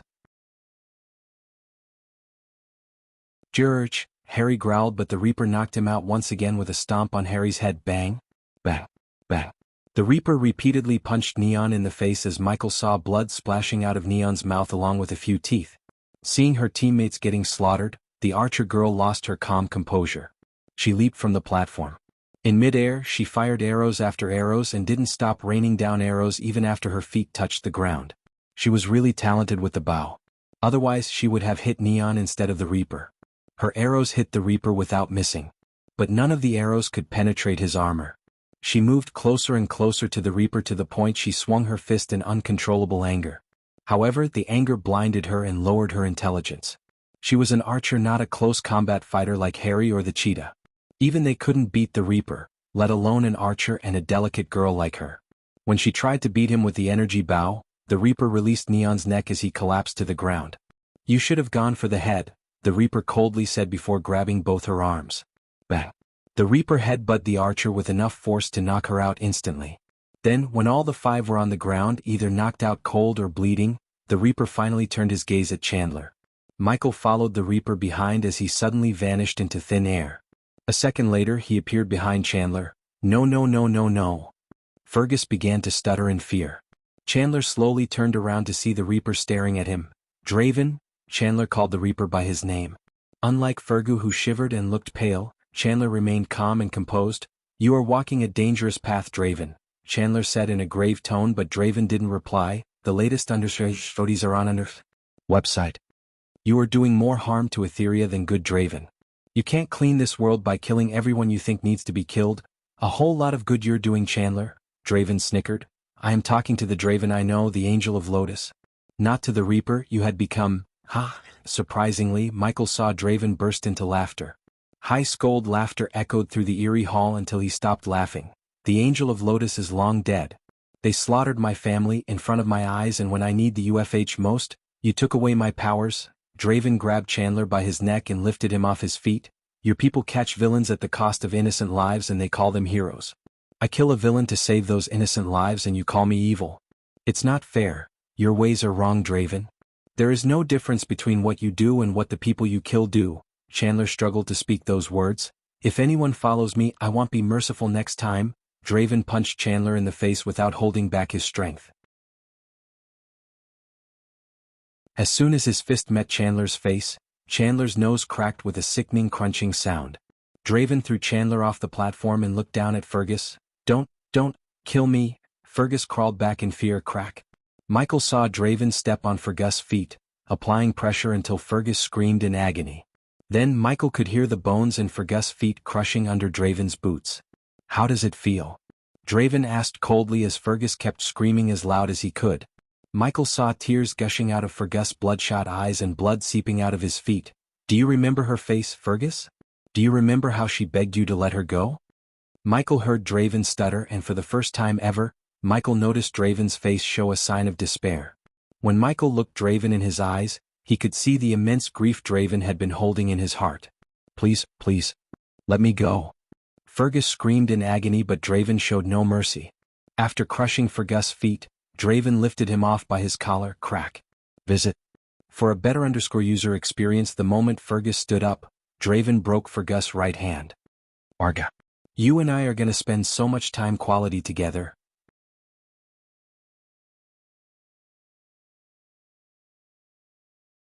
After everything was said and done, Draven grabbed Fergus by his hand and closed his eyes for a second.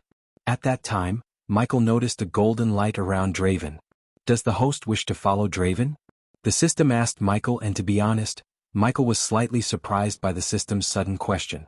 Instead of answering quickly, Michael looked around the place for a few moments. Why not? Michael firmly believed he was in Etheria for a reason. Something told him Draven held the answer to his question. Besides, Michael couldn't help feeling a strong connection with Draven. It was a sense of familiarity that he had never experienced before. When Draven opened his eyes, Michael saw a golden scroll in his hand. "Teleportation scroll," Michael mumbled, recognizing the parchment. "The system requires 5,000 points to lock onto Draven." "Do it," Michael ordered the system. As soon as the system consumed his 5,000 badass points, he was pulled towards Draven. As he looked around the command center one last time, Michael sighed before his vision became blurry. "You're back." Michael's vision cleared as he saw a charming brunette wearing glasses welcoming Draven. She was sitting behind a set of mirrors, tapping on them left and right.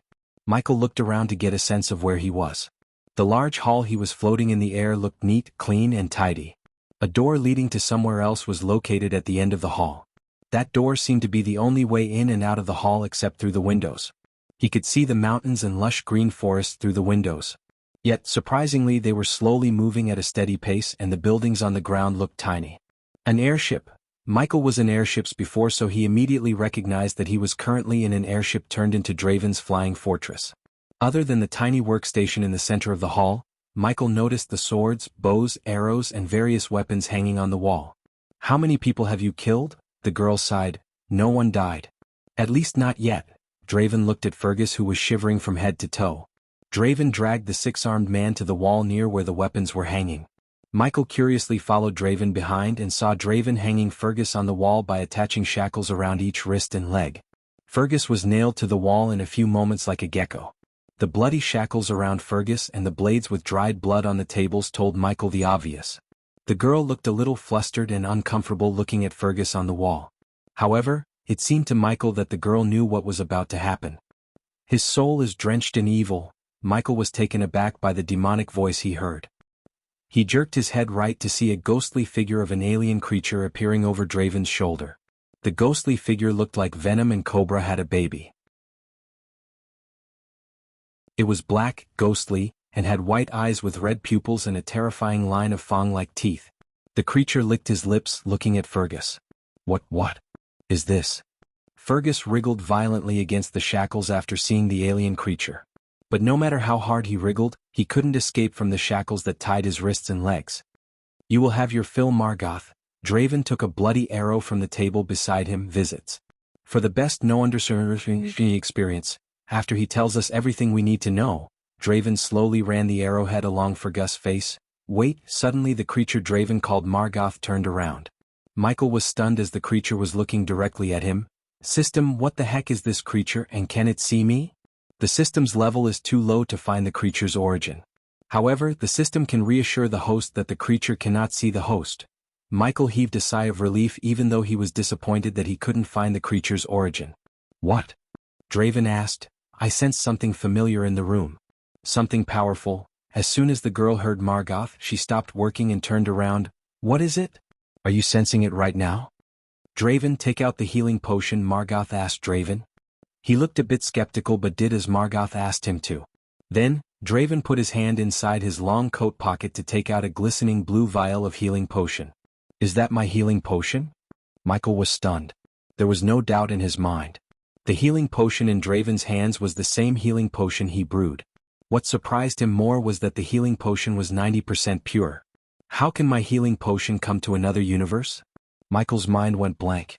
He had no idea that Draven possessed a system of his own, the legendary system. To those who don't know, Draven is the MC of anti-hero with a legendary system.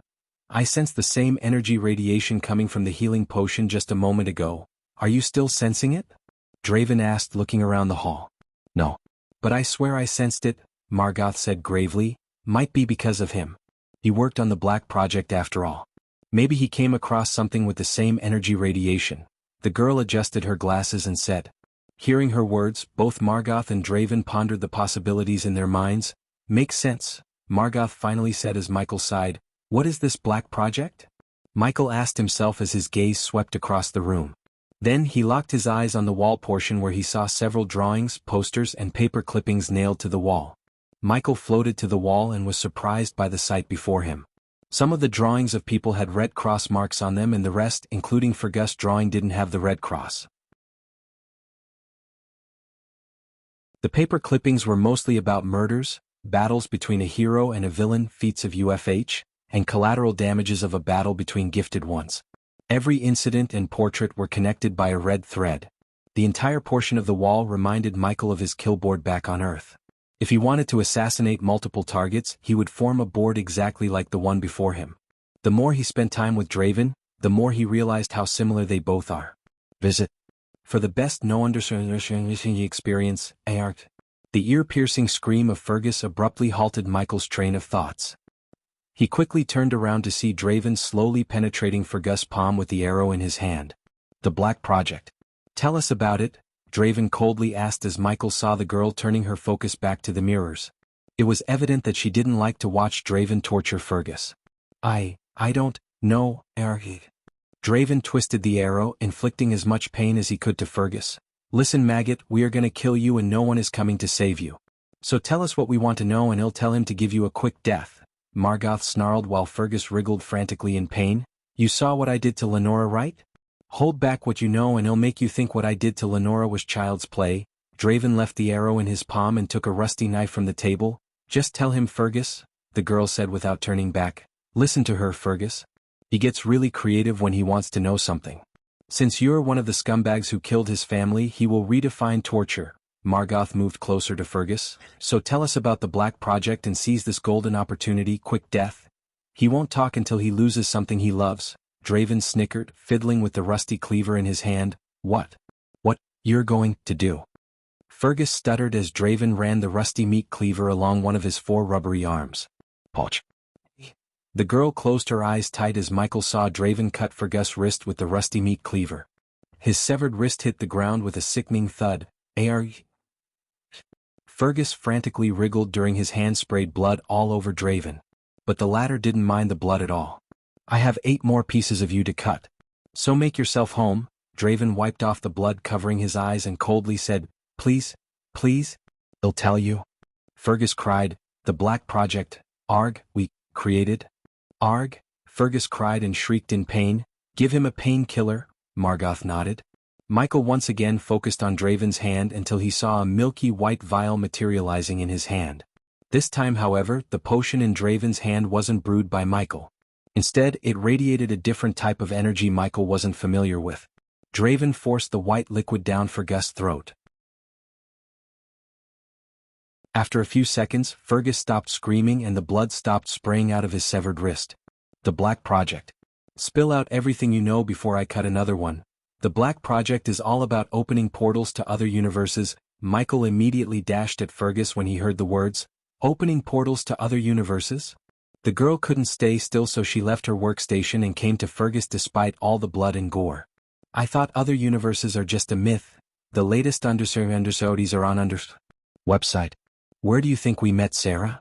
Margoth asked the girl. Isn't Void just a pocket dimension? I thought so too.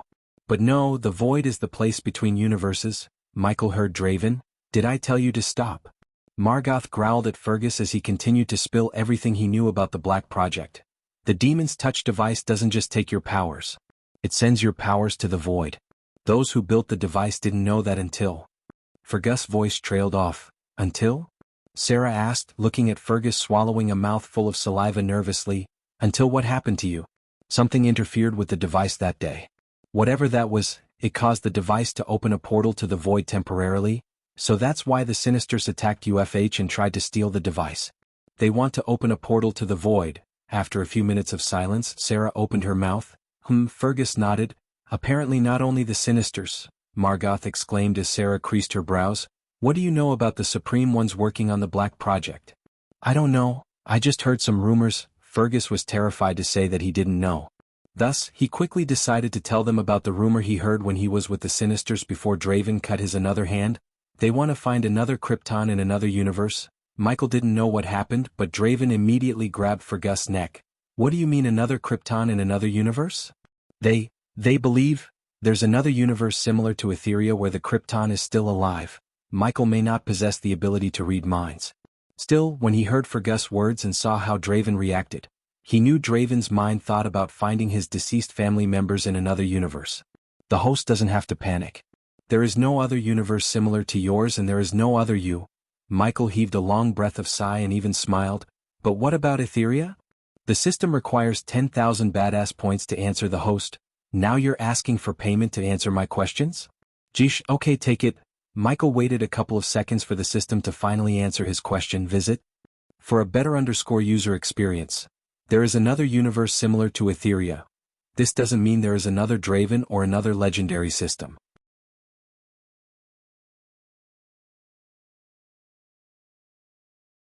Another Etheria? Michael mumbled under his breath. Deep down, Michael was glad there was no universe similar to his. He liked to be unique. However, that didn't seem to be the case for Etheria. Still, the system said similar, not exactly the same. His gut feeling told him there was no other Draven. It felt like Draven was the main character of Etheria just like he was to his universe. Another Krypton? Draven frowned. Since Michael was new to Etheria, he had no idea about the war that happened between Etheria and the Demon King's army. Krypton was the most powerful hero in the whole Etheria. Granted, Draven rivaled Krypton when he was at his peak, but unfortunately, Draven lost all his powers. Why do they need another Krypton? Sarah asked Fergus. I don't dash clang. Fergus was about to say I don't know when Draven flicked the rusty cleaver. No, Fergus stuttered. Raiden? Michael noticed the dark frown on Draven's face. The trio became silent and Sarah looked terrified. What about him? Draven coldly asked Fergus. Raiden was just a low-level general of the Demon King. Demon King? That's cringe. Michael rolled his eyes. Low-level general? Sarah shrieked. She still had nightmares about the invasion and how many people had lost their lives. What do you mean a low-level general? That guy destroyed half of Etheria and killed countless gifted ones like they were nothing. Margith's already serious demonic voice sounded more serious. Michael wondered who the hell is this Demon King. Also, in the corner of his mind, he recalled the mysterious figure on the engraving. Until now, he thought the person was him, but after hearing about the Demon King, he had a feeling it might not be the case. I don't know if it's true, Lenora told me. I don't know where she heard it. It makes sense. Draven deeply exhaled. For a few moments no one said anything. As a result, an eerie silence haunted the hall until Draven spoke. Visits. For the best no_vel_ed_ng experience. If what he said is true, the Supreme Ones can't win against another invasion without Krypton. Invasion, another universe, Demon King. Man, this guy is in serious trouble. Michael felt pity for Draven without realizing Draven was his son. Michael didn't even try to communicate with Draven and the group. The future Dark Lord sent Draven to Etheria so he could live without being hunted by the Queen and his enemies. Unfortunately, although at that time Etheria was safe from the Queen, the citizens of Etheria managed to mess up and become vulnerable to the Queen. The only thing the Queen failed to grasp was the future Dark Lord planned everything. As a result, he never lost control of the situation. Even when Nightmare died, the future Dark Lord didn't lose control of himself because he was in control all the time. We need to capture a Supreme One Draven. We can get more information on the Black Project from them, said Margoth. They have the device and the resources to recreate what happened to me. So what's stopping them from opening a portal back to the void? Draven asked, looking at Margoth and Sarah, but to Michael, it seemed like he was questioning himself. They managed to modify the device to make it usable once a year from once every 100 years. Draven and Margoth nodded at Sarah. But Michael saw Draven thinking deeply. Indeed, Draven was thinking about something. He recalled everything Lenora said before he killed her. Before I killed her, Lenora said something about a key. As soon as Draven said these words, Michael was stunned. He immediately turned his full focus to Draven. It couldn't be just a coincidence Michael was searching for the key and Draven was also talking about a key. It wouldn't take a genius to figure out that both keys are the same. A key. Sarah tilted her head. I scoured through all UFH servers but didn't find anything about a key. Do you need anything more? Margoth turned his head towards Fergus. Please just kill me quick. At this point, Fergus lost all the will to live and was exhausted both mentally and physically. He just wanted a quick death. After seeing what Draven did to his fellow Sinisters, quick death from him would be a blessing. Did you give my sister a quick death? Ask him about the key. Michael shouted, but they didn't hear him. Where is the key? Yet again Michael shouted at Fergus while Draven pressed the rusty meat cleaver against Fergus' shoulder. The latest _IP_SODIs are on the website. I am going to my room for a moment. Sarah quickly took her gaze away from Fergus and stepped away from the scene. You're still such a soft girl. I told you, Draven, we have to take her outside and let her fight for a change. Damn you ugly. Sarah showed Margoth the middle finger. Fergus began to scream again as Michael saw blood drizzling down from Fergus' shoulder and onto the rusty meat cleaver. Boom. Just when Sarah was about to take another step, the entire ship trembled. Michael looked outside and saw the sky getting darker and darker as though they were flying into a storm. The day sky turned darker in a few blinks of an eye. Additionally, Michael could hear the thunderclaps and the howling sound of the wind. What the heck? Sarah staggered towards her workstation. All of a sudden, the glass windows shattered as a figure clouded in bolts of lightning landed in the hall's center. Stormbringer. Fergus screamed as the cloud of lightning slowly disappeared, revealing the Stormbringer. The Stormbringer wore sleeveless silver metal armor with archaic engravings and a dark blue cape that fluttered in the wind. Her striking blonde hair danced around her shoulder with the wind while the golden helmet covered her delicate face. Her muscular arms and the heavy sword on her back radiated a warrior vibe. Although she wasn't the prettiest woman Michael had seen, she was the toughest-looking one. Sarah's face lost all color as she looked pale. On the other hand, Fergus, who was about to greet death, became so excited. He yet again began to wriggle against the chains in joy. "Do you know who I am?" Stormbringer's hard-as-steel voice echoed through the hall. "Would you believe me if I said no?" Despite facing one of the strongest members of the Supremes, Draven didn't lose his calmness. It was expected of Draven. After all, Michael was his father. "Release him and surrender yourself," Stormbringer said. "I heard that so many times today." "I assume you know what happened to those who said that?" Stormbringer gritted her teeth as the sky outside turned darker and Michael saw more and more flashes of lightning followed by loud thunderclaps. "Today you will answer for your crimes, Reaper." She slowly unsheathed her heavy sword. The sword was thrice the size of a normal sword. It was almost 5 feet tall and a foot wide. She could easily rush a child with that sword. She held the sword using both arms as bolts of lightning coiled around the sword. "You are dead, fucker." Ha! Fergus began to laugh like a maniac. After seeing Stormbringer, Fergus regained his hope to live again. The Sinisters had connections within the super prisons. So it was only a matter of time before he breaks out of there again and continues his life of crime. Visit. For the best no_vel_ed_Xianxia experience. This was why the supervillains and the Sinisters were terrified of Draven more than UFH or the Supreme ones. If the latter caught them, they would just throw them in prison. It wasn't the case for Draven. If they got caught by Draven, there was no prison, only hell awaited them. Funny, Draven's snicker abrupt put a stop to Fergus' maniacal laughter. "Don't?" the Stormbringer growled when Draven was about to move his hand, but after seeing him just lift his hand without reaching for his weapon, the Stormbringer didn't dash at him. Click. Draven just snapped, growling. It wasn't even a second passed after his snap when Fergus began to growl. Michael saw Fergus desperately gasping for air.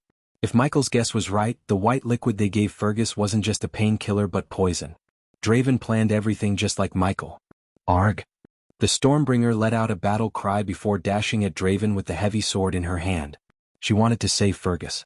They were about to clash when Michael felt an invisible force pulling him back. She tried to fight back, but the force was too powerful. The sight of Draven and the Stormbringer grew smaller and smaller until everything around him became pitch black. He traveled in darkness for a while and then he saw a light at the end. Little by little he got close to the light and saw his body. It took Michael a few more seconds to settle in his body and become whole again. Michael gasped for air, feeling an excruciating headache for a few moments. His face turned green as Michael felt an urge to throw up, and he did. For a few moments he coughed up blood. As a result, his face became pale. Quickly the APD injected him with a healing potion to make him feel good. Michael looked into the crack, seeing nothing but darkness. He then slowly turned around to see Sabrina peacefully sleeping on the mattress and still holding the book under her head. So the key opens up portals to other universes? Michael finally solved the long mystery of what the key opens. Now he needed to find the key and get to it before the Guardians. The last thing Michael wanted was the Guardians to get stronger by conquering other universes. Where is the key? Michael asked himself. Although Michael gained nothing tangible through his visit to Etheria, he gained an idea to build a shield device similar to Draven's. The Dark Lord did not need a shield since he could unleash his full power to destroy his enemies. However, Ghost needed a shield. Since Sabrina was still sleeping and he felt exhausted, Michael took a parchment and a quill from the system's storage before sitting beside Sabrina. He recalled Draven's shield for a moment and began to sketch a device similar to his on the parchment. With his inventor skill and Elidor, he was confident he could make a device that would make Draven's shield look like a cheap toy. Visit. For a better user experience.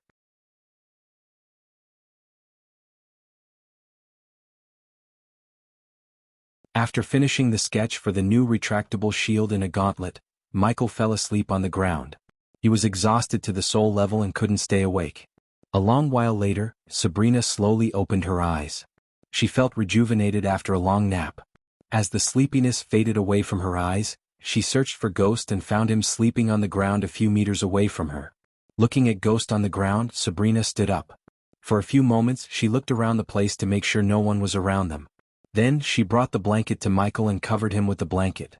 She made sure the blanket covers him from neck to toe. While Michael was peacefully sleeping, Sabrina kindled the fire and sat beside the fire. The gloomy hallway was haunted with silence. The only sound Sabrina heard was firewood crackling under flames. In the gloomy silence, she recalled everything she went through over the last couple of weeks. The vampires took turns beating and torturing her, especially Zeke. He took pleasure in inflicting her pain. They cut her back and arms just to make her bleed.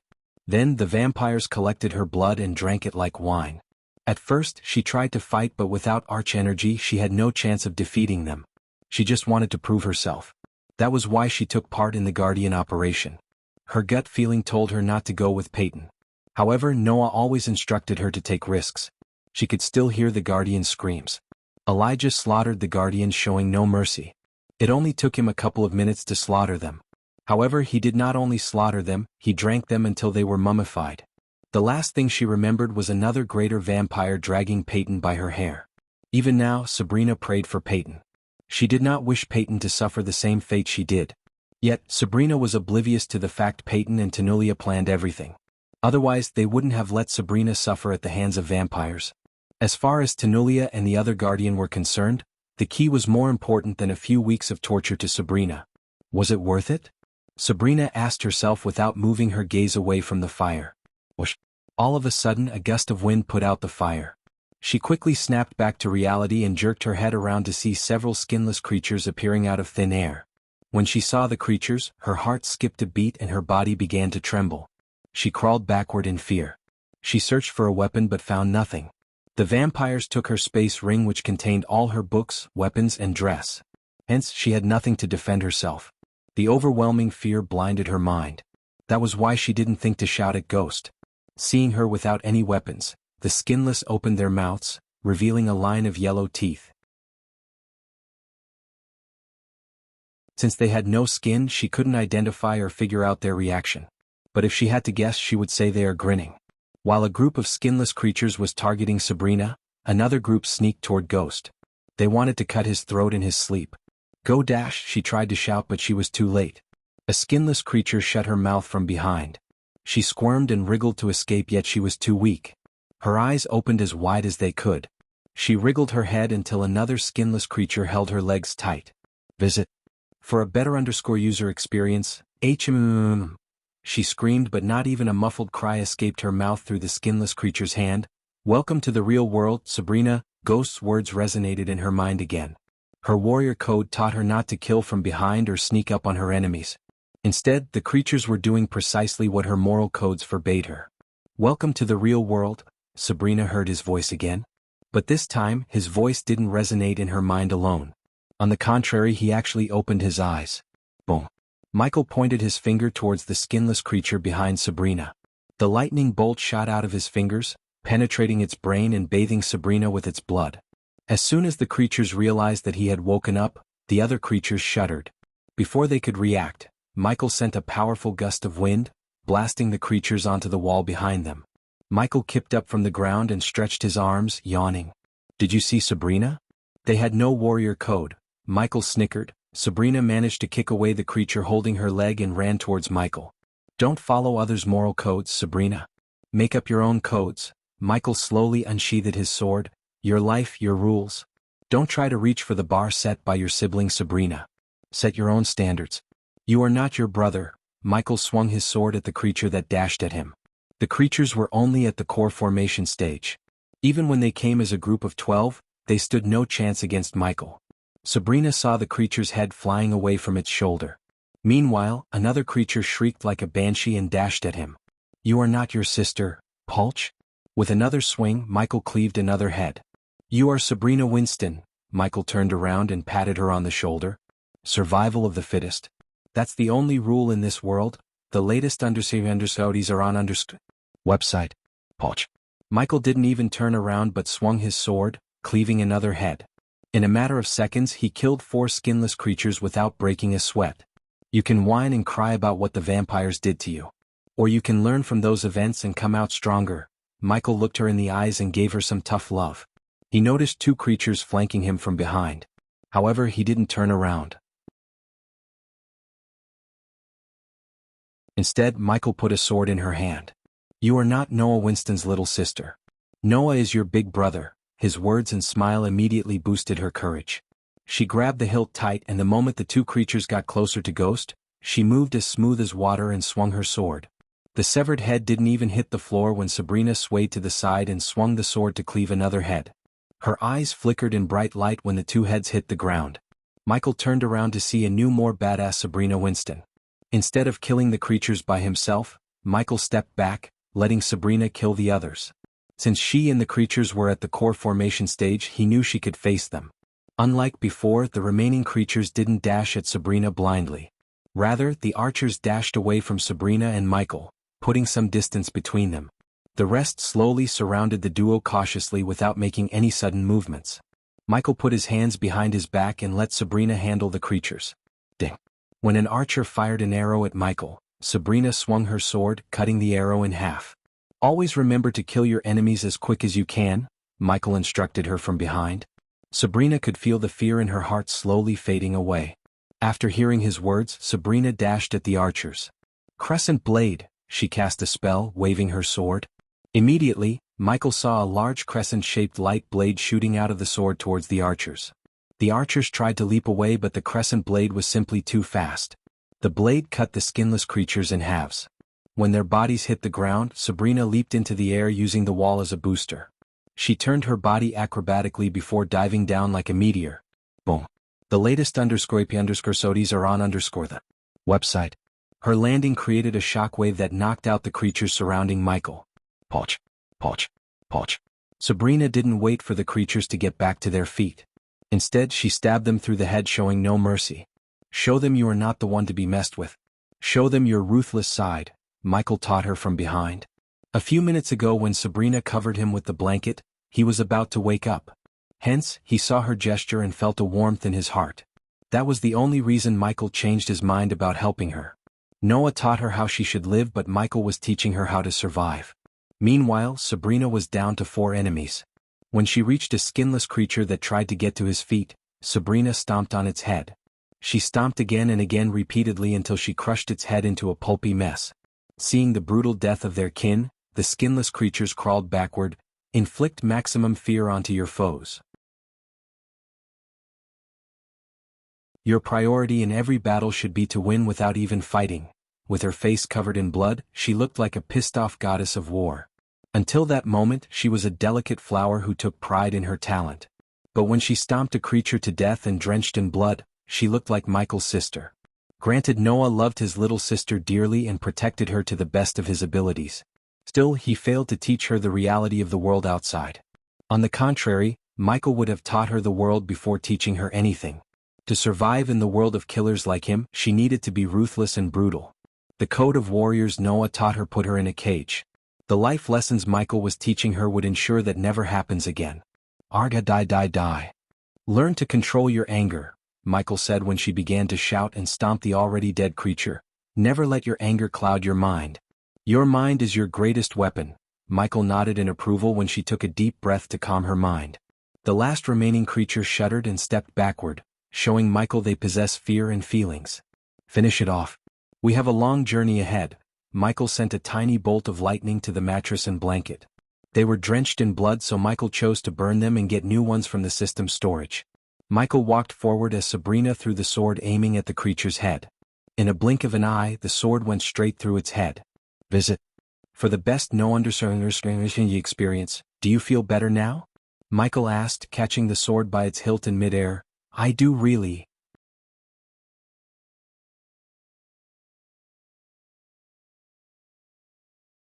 Michael looked around the headless creatures, giving Sabrina a nod of approval.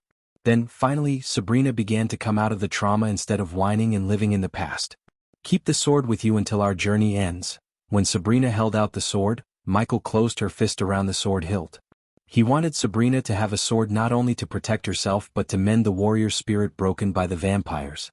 You'll need it? Thank you, Ghost. She surprised him with a tight hug. Can you do me a favor, Sabrina? Asked Michael when gently brushing her head.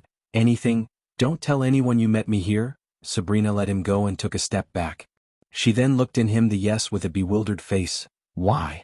Just don't tell anyone. Me and the Guardians are not on friendly terms.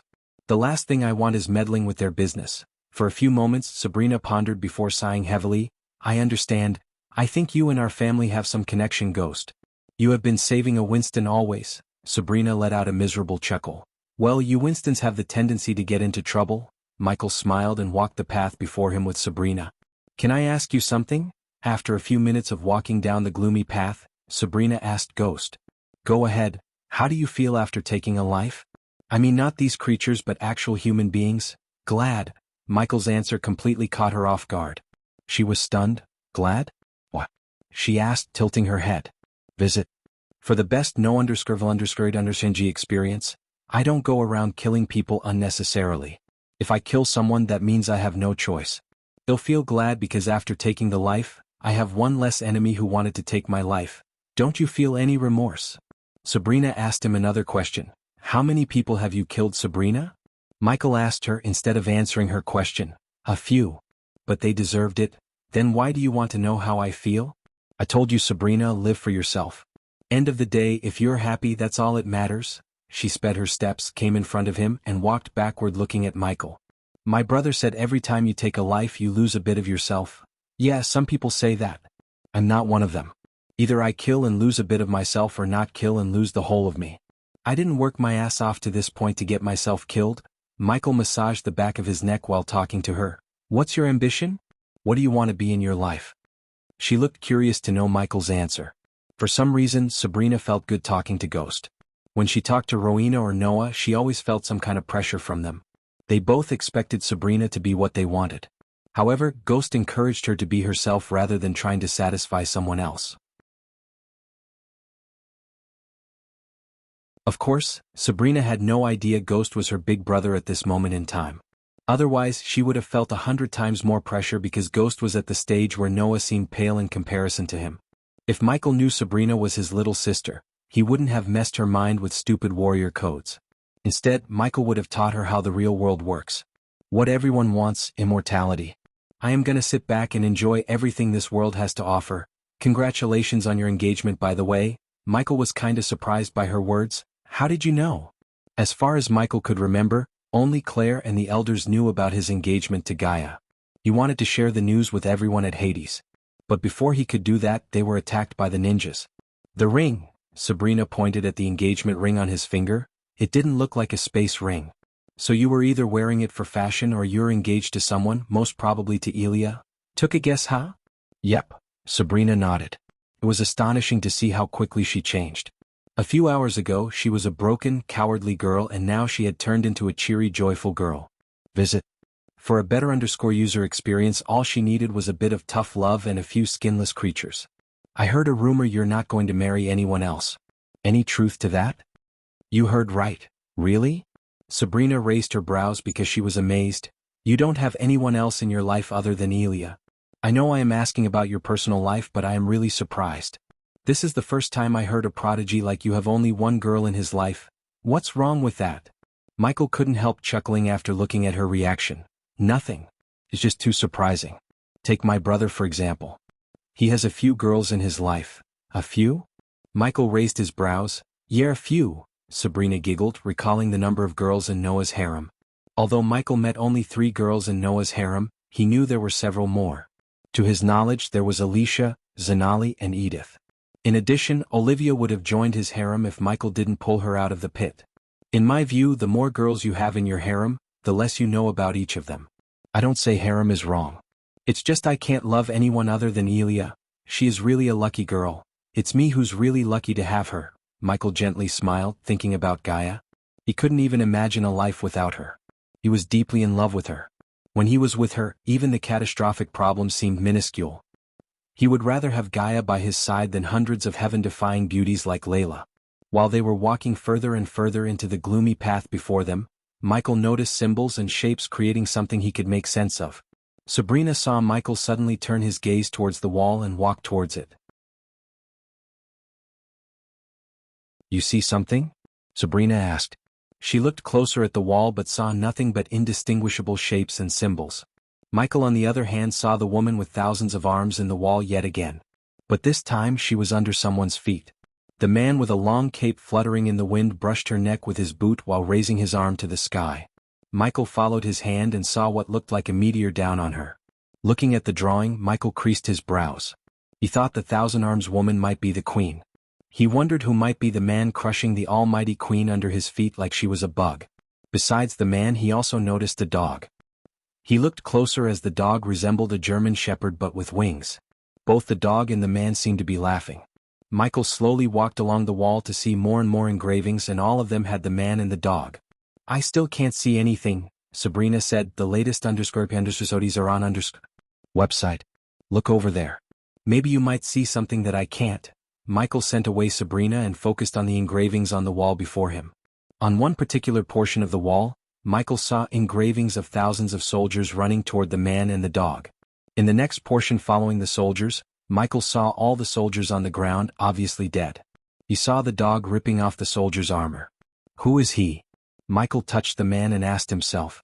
Previously, Michael saw the engravings of Draven. Surprisingly, he was pulled into Etheria and Michael had actually met Draven. Now Michael saw the man in a long coat and a thieving pet dog. He wondered if he was going to pull into another universe. Hunter. Suddenly, the entire maze trembled as a shrieking voice echoed through the dark hallways. What was that? Sabrina held onto the wall beside her, balancing herself. The maze continued to tremble as there was a powerful earthquake. Did you hear that? Sabrina asked Michael. It was surprising to him that Sabrina heard the shout. Michael had never heard a shout filled with such anger and outrage. Every man has a past. Michael heard another calm voice reverberate in the hallways following the angry shout. The voice was calm, clear, and dominant. Sabrina frantically looked around to locate the source but failed. After hearing the voice, Michael felt he had heard the voice somewhere before, yet he couldn't remember exactly where. I have a history. The tremor slowly lost its power as Sabria steadied herself. It's no wrong if you kill thousands of enemies. But letting one traitor live is... Michael heard the same voice again after a few seconds. I am sure I'm the villain in everyone's stories. I am the fucking hero in mine. As soon as the voice shouted, Michael and Sabrina were thrown into the air by a powerful gust of wind. They were sent flying several meters backward before they could steady themselves.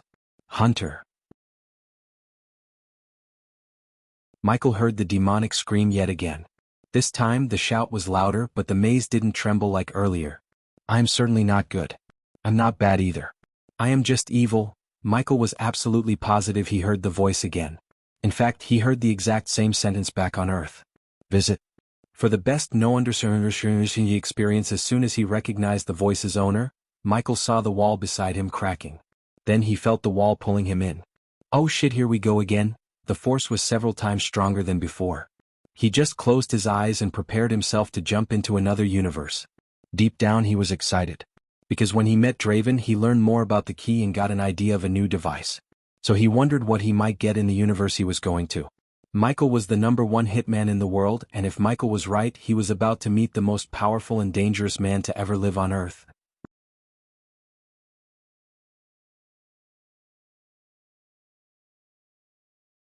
The city of Ravenfort was built at the base of a rugged mountain called Raven Mountain and was truly a contemporary wonder. Its charm was matched by the backdrop of lush fields of grass and endless forests which had helped shape the city into what it is today.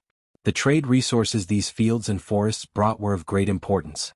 Still, they were also influential when it came to architectural designs, as the vast majority of buildings have been built with an abundance of large windows to mimic the openness of fields. The skyline was riddled with peculiar buildings and their beauty was only matched by each other. Parks and gardens were flourishing in Ravenfort, attracting a lot of attention. So many dukes and noble families had left their mark on Ravenfort. But only one man changed the city into a buzzing neon city of Kingdom Dawnguard. Where the heck am I now? Unlike in Etheria, Michael was thrown into an open street as he floated above the middle of the street. He looked around and was truly astonished by sight. For a few moments he was baffled by the sight. The place in his sight looked like something directly pulled out from an anime and sprinkled with neon lights to make it look like a fantasy medievalish Vegas. The street was buzzing with people in fancy clothes. The neon signs and the decoration each building had coupled with the starry sky gave off a quiet charm. Anyone would want to lose themselves in the city without a second thought. Michael could count several casinos, restaurants, theaters, and surprisingly, strip clubs. It's definitely his work. Michael shook his head, chuckling. Michael continued to float above the crowd, aimlessly watching the streets.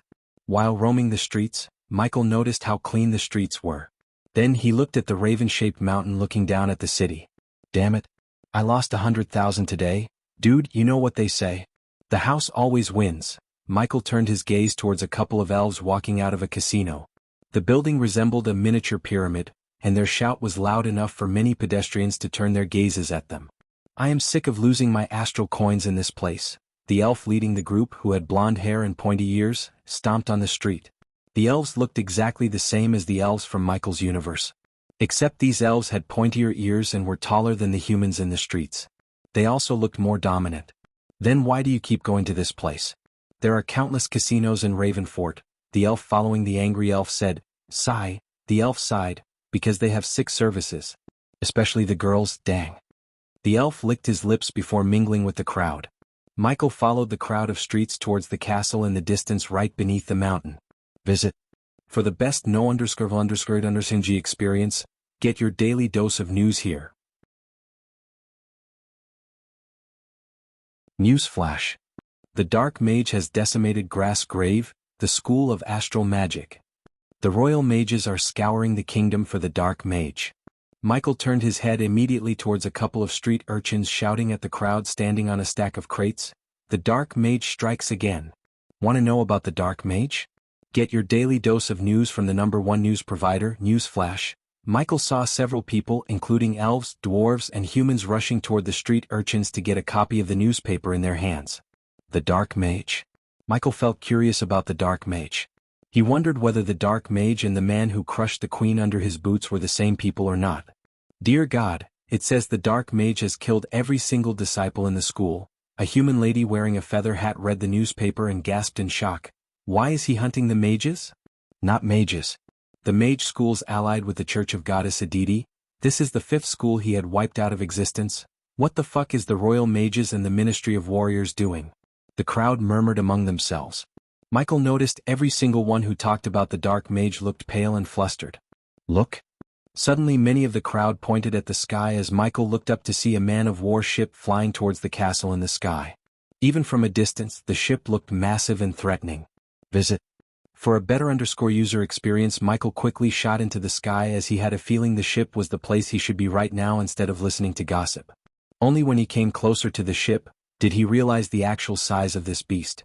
If the ship was put beside a cargo airplane, the latter would look smaller, let alone Michael.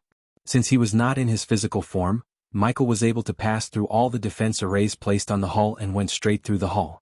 Michael followed his instincts and the environmental scanning map to reach a spacious room where Michael saw several black armored soldiers standing around a marble table. All the soldiers wore what seemed to be shiny metal black armor that perfectly fit their bodies. They were armored from toe to neck and had their black helmets and cloak on the table. They were too focused on the blueprint on the table and didn't even sense Michael looking over their shoulder. What surprised Michael was the soldiers contained all the races. He could see an elf, dwarf, half-elf, human girl, and an orc who looked 7 feet tall and had green skin. Where is Hunter? The elf asked the others. A few seconds later, the door to the room opened as a handsomely devilish man with striking raven black hair entered the room with 2 black swords in his hand. He was taller than an average human and had a physique that rivals Ghost himself. His shoulder-length black hair fluttered in the wind while his sword sparked fire every time he brushed them together. Is everyone ready? Hunter asked with a smirk. Yes, Captain. Despite their different races, all the soldiers bowed their heads toward Hunter, who was a human. You better be. I had enough of that vile creature. I am planning to wake up on his bed with his women beside me. Hunter devilishly grinned. His perfect jaw structure and an alluring row of perfectly set teeth made even his devilish grin look dashing. Remember, guys, we are not sneaking up on him. That's his style.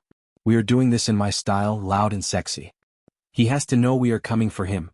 Hunter cracked his neck, sheathing his swords into the sheaths on his back. Arlen, walk us through the plan again, Hunter said to the elf. All right, listen.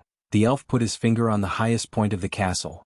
Our inside man has already disabled the defenses around the castle and opened the roof way. So we are diving through that roof, which will lead us straight to the throne hall. The elf took a break and continued. After we reach the throne hall, we will meet his personal guard, a group of highly trained orcs. We have information that this group contains 5 mages and 7 warriors, all at the sentinel stage. Michael listened to the elf with his arms crossed. Ogrel, that's where you come in, the elf looked at the orc. The moment we enter the hall, use the void crystal. The orc unzipped the pouch hanging on his waist and took out a dark crystal, the latest studies are on website.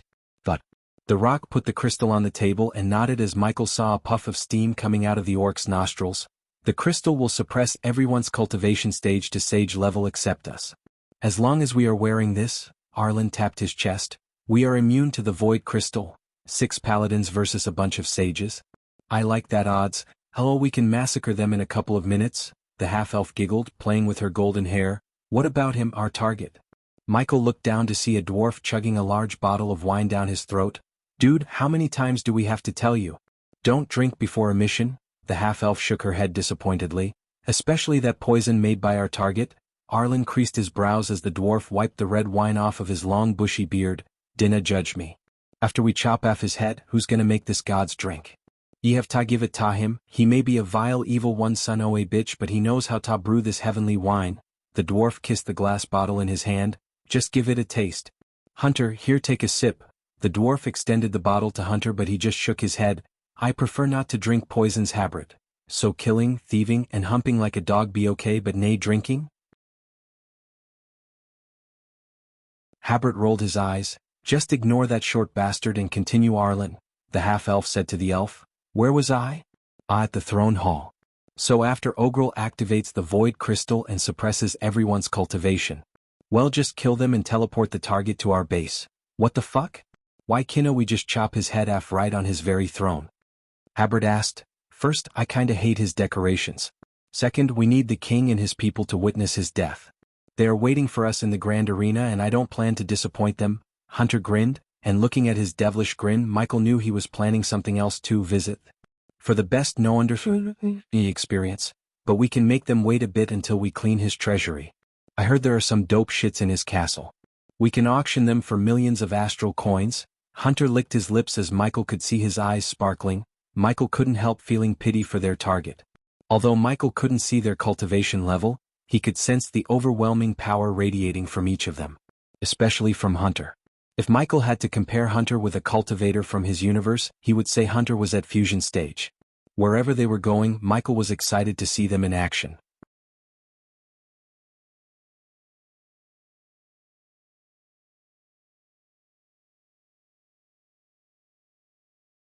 There were still many construction sites near the castle, along with stacks of gray marble stones, clay and carriages.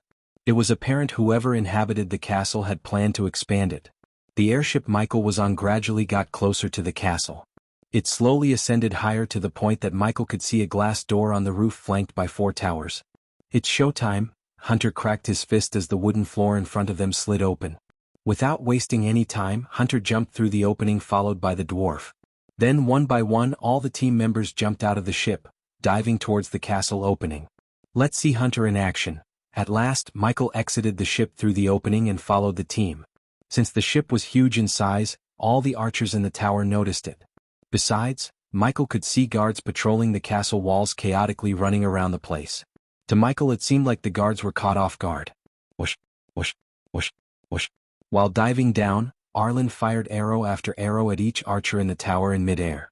He's good, Michael praised the elf's archery skills. Each arrow he fired went straight through his target's heads. Without inhuman skills, it would be impossible to hit the targets while diving through the air and facing the wind resistance. Of course Gaia could do the same. When it comes to archery she surpassed Michael. That didn't mean Michael was behind her in the accuracy department. What made Gaia a better archer was her talent for calculating wind resistance. Michael could easily buy an archery book and match her skills if he wanted. But for now Michael chose not to spend badass points and decided to save them. Visit. For the best no experience, stop them. Why are our defenses down? What the fuck happened to the defense arrays? Michael heard the soldiers in the castle shouting in utter confusion. Soon, a line of archers rushed out of the tower and took aim at Hunter and his group. Fire. As countless arrows soared through the air, the orc closed his eyes. Solar barrage, Ogrel growled. In a blink of an eye, Michael saw a shield made of sparkling golden energy materialize in front of them. Hunter and the others quickly moved closer together and flew behind the shield as the arrows hit the shield and the shield turned each and every arrow into a pile of ash. Flame lash. When Hunter and his group got closer to the line of archers, Habrit the dwarf cast a spell, swinging the heavy axe in his hand. Michael saw a wave of fire shooting out of Habert's axe to the soldiers flanking the entryway into the castle. As soon as the fire wave hit the soldiers, the wave cut the soldiers in halves. Clang. When they got closer to the square entryway made of glass, Ogle slowed down, falling behind. In contrast, Hunter just closed his fist, extended his arm, shattered through the glass and landed directly on the throne hall.